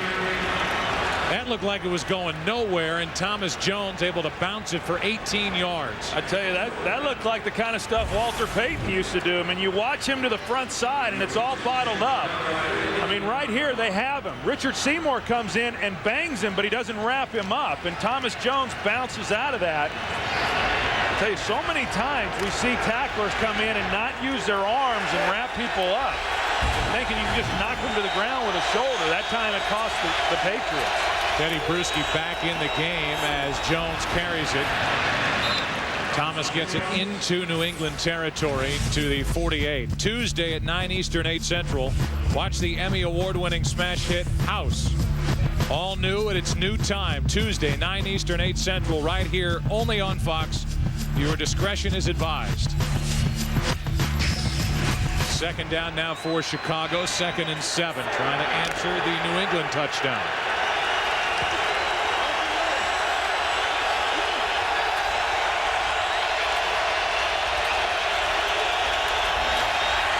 On the rush, Grossman fires, incomplete, off the hands of Muhsin Muhammad.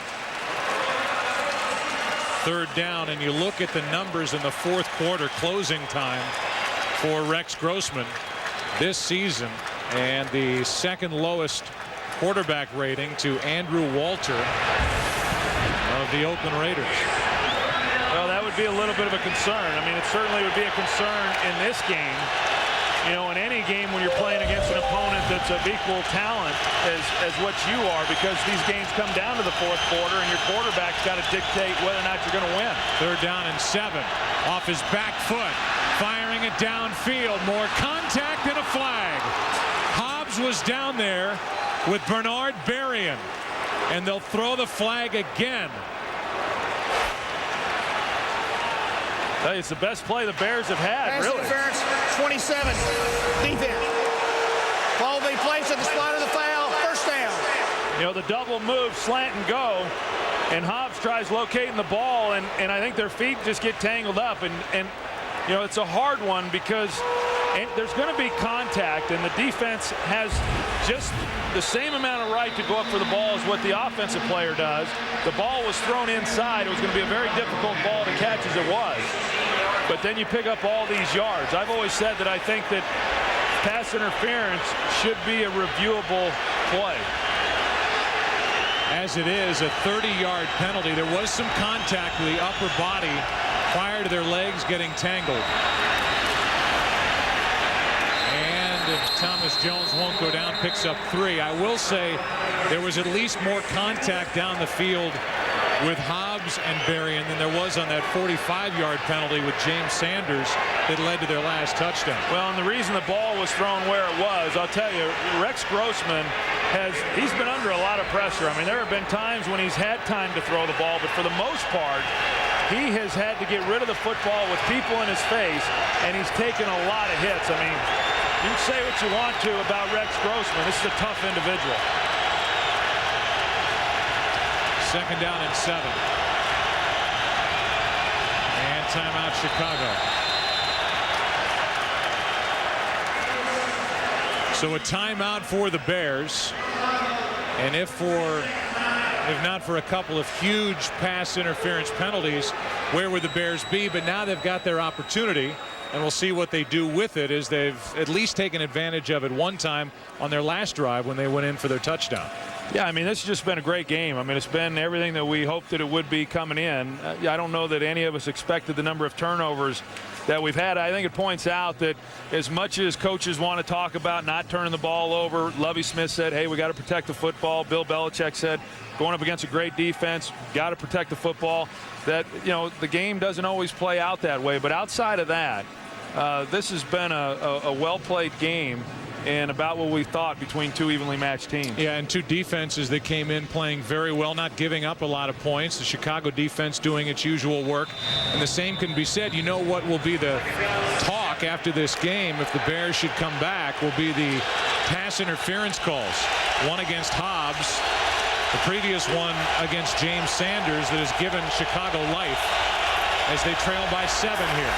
Out of the backfield, Thomas Jones. Colvin had it sniffed out.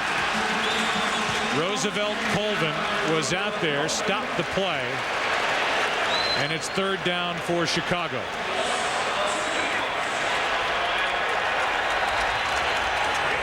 Meanwhile, in Tennessee, what was a 21-0 Giants lead has turned into a 21-21 game with under a minute to play there. Well, Rex has got to be smart here. I mean, it's 3rd and 9, and you want to pick up the first down. You want to come away with a touchdown, but you at least want to get 3 points. Blitz from New England. The pass is caught, but well played by Samuel. Rasheed Davis made the grab, short of first down yardage, and the field goal unit will come on for the Bears. Asante Samuel has had a nice game. He has 2 interceptions and made that play on the catch by Rasheed Davis. He has had a good game. There's been a lot of guys out here tonight that have played exceptionally well. Asante Samuel, who did not play last week, has been bothered by a knee injury, coming back here tonight and has had himself a very good game. 32-yard try here for Robbie Gould. 1 for 2 on the night. Maynard gets it down and Gould drills it. It's a 4-point game. And while we step aside here for a moment, we'll go for a game break and say hi again to Chris Rose. All right, Joe, here's what you were talking about. Vince Young to Brandon Jones. Titans down 21-0 at 1 point. 3 touchdowns in the last 9 minutes. Yeah, it's tied at 21 with under a minute to go. Back to Joe, Troy, and Pam. And one highlight that Chris did not show us was a 4th down and 10 where the Giants had Vince Young pinned for a sack, let him out of it. Vince Young ran for the first down and then ends up throwing the touchdown pass to tie it. Vince Young looks like he's back at Texas in the Rose Bowl last January against USC, the way he's running around and through this Giants defense. So they've got 32 seconds left there. Here, 3.5 minutes in a 4-point game, and the Bears will send their defense back onto the field. They have 2 timeouts remaining, just so you know. Yeah, and it's going to be vital that this defense forces a 3-and-out. Because if they start burning timeouts, once it gets to 2 minutes, then the Patriots can just run down the clock. So the #1 defense is going to get tested, and is going to be asked to do a big job here on this next possession for New England.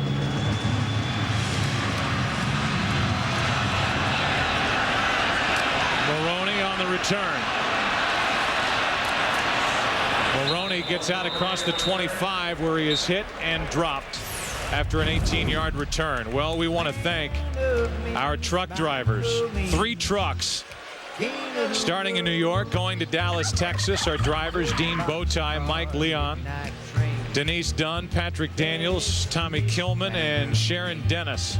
62.5 total driving hours, 3,433 miles and 2,400 gallons of fuel, totaling over $6,000.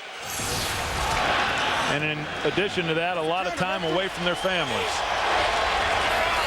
So many people that have been lugging our equipment all over this country to bring you 3 football games in a week with our team. Brady fires, and he's got Rashae Caldwell wide open. Out of bounds on the Patriots side of midfield. A 22-yard completion, and the Patriots, Troy, the first team to go over 300 yards against the Chicago defense this season. Yeah, and that was set up by this offensive line, just giving Tom Brady a tremendous amount of time to allow his receivers to get down the field and get separation. Teddy Bruschi appears fine after taking that knee to the head. A 22-yard completion to Caldwell, and now Corey Dillon gets to midfield. He picked up 1. Lance Briggs on the tackle, and a timeout is taken by Chicago. We recap: 7 total turnovers, 4 by New England, and they've come every which way. Seymour with a blocked field goal early to snap the string of 26 straight, hit by Robbie Gould. A couple of big pass interference calls. A Benjamin Watson touchdown catch from 2 yards away. The Bears just got a field goal kicked by Robbie Gould to make it 17-13, but now the Patriots, who have racked up 329 yards on Chicago, have it in midfield and a 2nd down and 9. Well, and we've already seen that New England is going to be willing to throw the football as they did on that first down play to Rashae Caldwell, and they try running it then on 2nd down and try to run down the clock. Of course, they used the timeout. Chicago did, but you know, they're not going to just hand the ball off and then punt the ball to Chicago and then play defense. You can tell that Bill Belichick and this offensive staff wants to be able to run the clock down with this offensive unit, and they're going to do whatever they have to do in order to pick up first downs on this drive.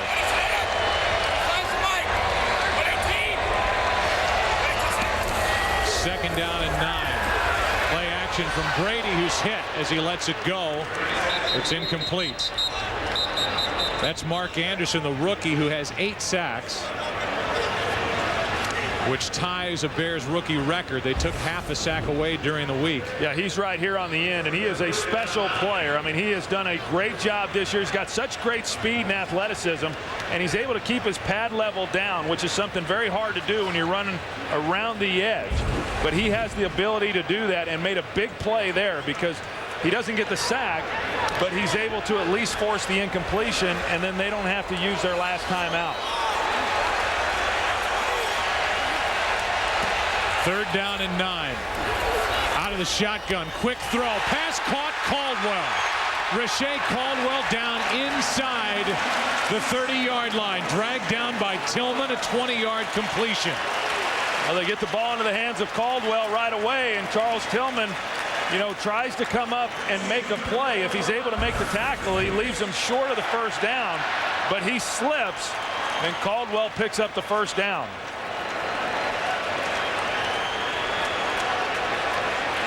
Good move by Caldwell going back to the football.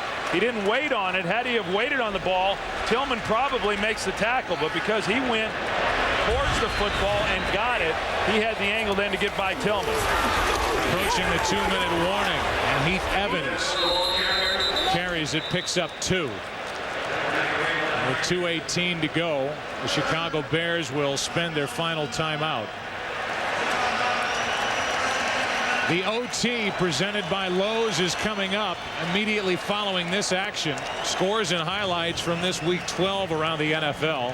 A Giants meltdown as the Titans are seconds away from winning that game, scoring 24 unanswered points, and a BCS standing shakeup. 6 seconds remain in that game. And the latest 3 points picked up by the Titans after another Eli Manning interception. Yeah, that's a disappointment for the New York Giants. And this game right here, the Patriots are going to have to pick up 1 more first down in order to run this clock all the way down, because they're going to get the benefit, the Bears are, of the 2-minute warning. And so 1 more first down will end this game and allow New England to go away with a win. It's 2nd down and 8.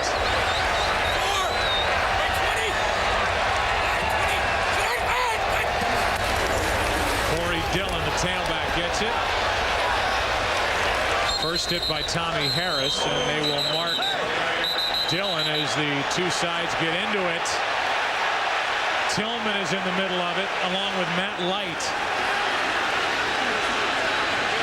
There are no flags down on the field that I see. We are at the 2-minute warning. And it'll be 3rd down for the Patriots. 3rd down and 5 when we come back. Tillman and Evans started it. Light was trying to play peacemaker. No flags thrown on that. 3rd down for New England when we come back.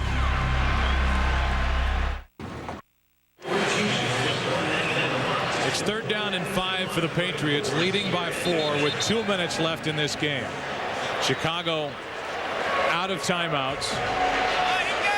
And if the Patriots don't gain another yard, it would be a 43-yard try by Gostkowski. 3rd down and 5.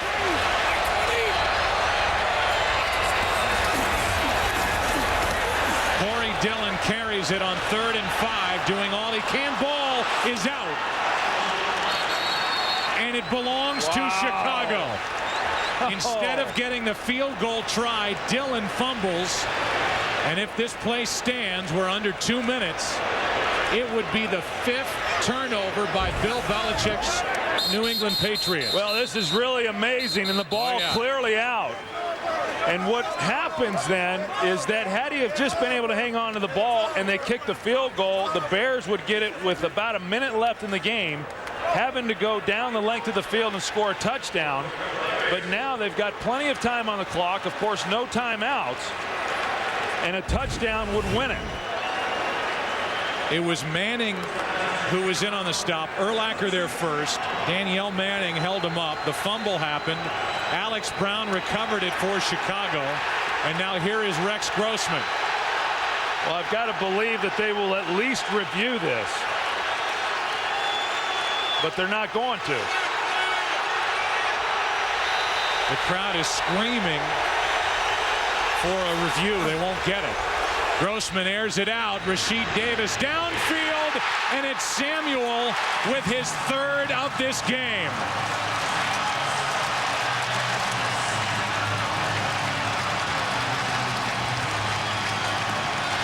Asante Samuel with his 3rd interception of this game hauls it in, and the New England Patriots will take over up 4. The Bears are out of timeouts.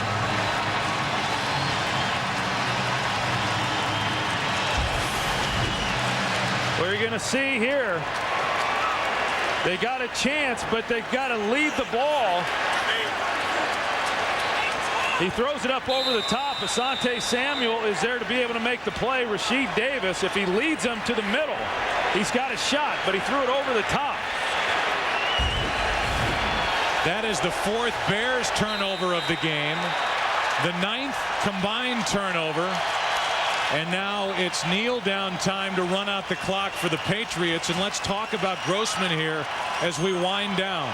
You can look at the last 6 games and say he has played well in 2 of them. Last week was so-so, good enough at the Jets.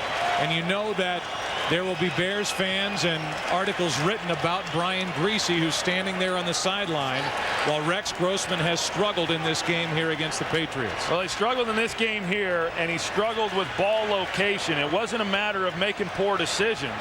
He just did not put the ball where it needed to be. Even there to Rasheed Davis, if he throws the ball where it needs to be, it's a big play. But he didn't do that. And so I agree, Joe, that it was a poor performance by Rex Grossman, and that really is the only thing that's kind of holding this team back right now. I mean, you think back to last year, great defensive team, but offensively they just really weren't very productive in any way. This year they're much more productive, but they've just been very inconsistent at the quarterback position. And if you're going to win when you get into the playoffs in this league, you got to have production at that position.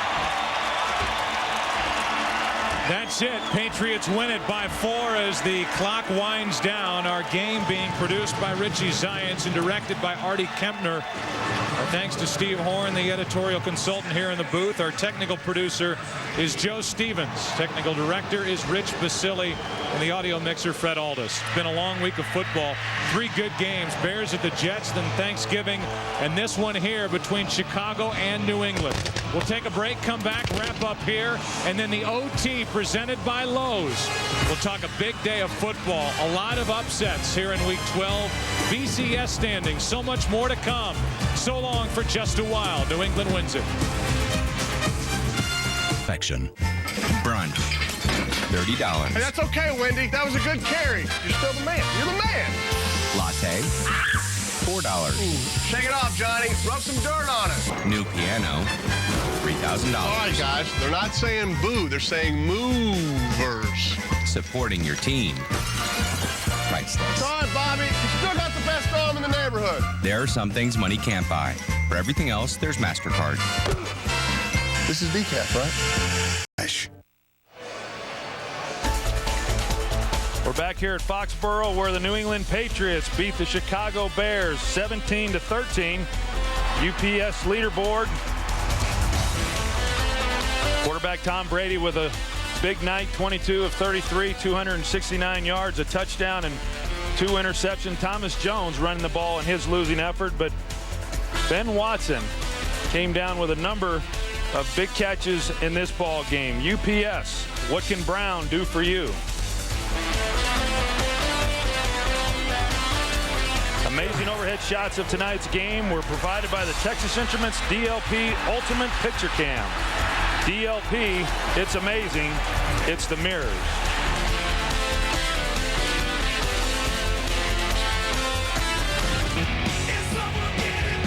So a big win here for the New England Patriots, and they'll move on. The Chicago Bears will try to regroup as they go into next week.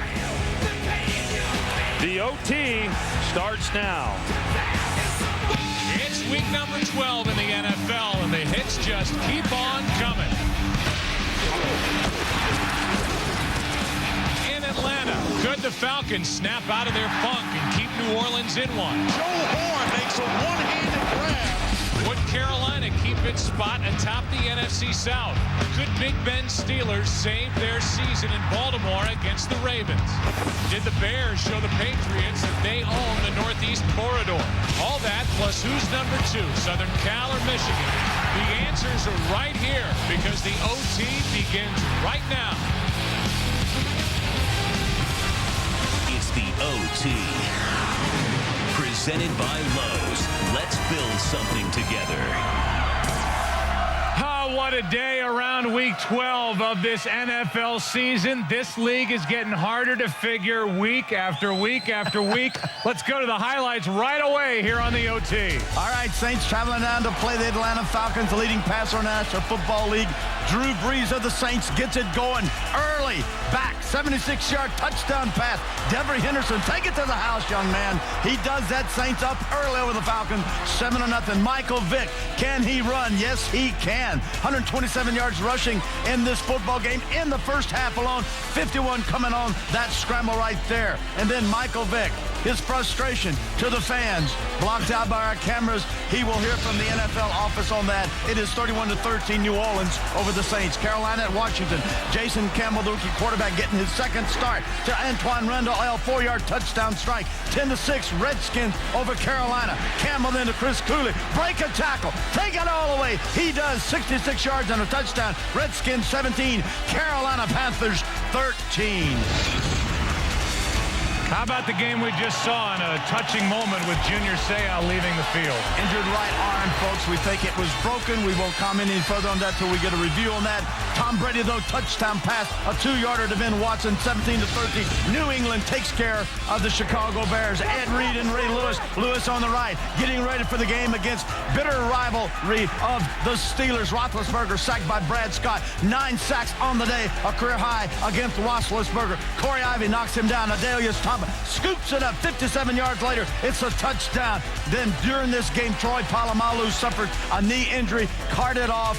Looks like his season is over 27-0. It is Baltimore over the Pittsburgh Steelers. Bengals, Cleveland Browns, Chad Johnson tripping over the chain. That's about the only knockdown all day on these Bengals. As Palmer back, top left of the screen, Chris Henry, 7-yard touchdown reception. 30-0 Bengals over the Cleveland Browns. Let's keep it going with Jacksonville and Buffalo. Willis McGahee back. He will get 2 touchdowns in this game, though. David Garrard finds Matt Jones in the end zone, 3-yard touchdown. It's 24 all Jacksonville, Buffalo. And then Ryan Lindell lines up 42-yard field goal. It's good. Bills win. Final 27-24. Houston and the Jets. Chad Pennington, impressive in this football game. Injured earlier in the game, had to be carried off, but walks off, comes back on. 26-11 Jets over the Houston Texans. Our FedEx air and ground. We start with the air. Drew Brees with another big day. 3,400 plus passing yards this season. Second most in NFL history through 11 games. And on the ground, it wasn't good enough as Michael Vick, 166 rushing yards. But you saw what happened on his way off the field today. And for the first time, guys, the Falcons are under 500 under Jim Mora. That thing might get ugly here quick. Well, you look at Atlanta, they've gone 4 straight losses, and they have scored less than 14 points in all 4 losses. On the other side, Drew Brees, 5 straight games throwing over for 300 yards. I mean, that's amazing for a new player. We will take a break. We will give you sounds of the day, this crazy day in the NFL. Replay RBK, sponsored by Reebok. Week 12 is underway. There goes J.J. Arrington. Touchdown,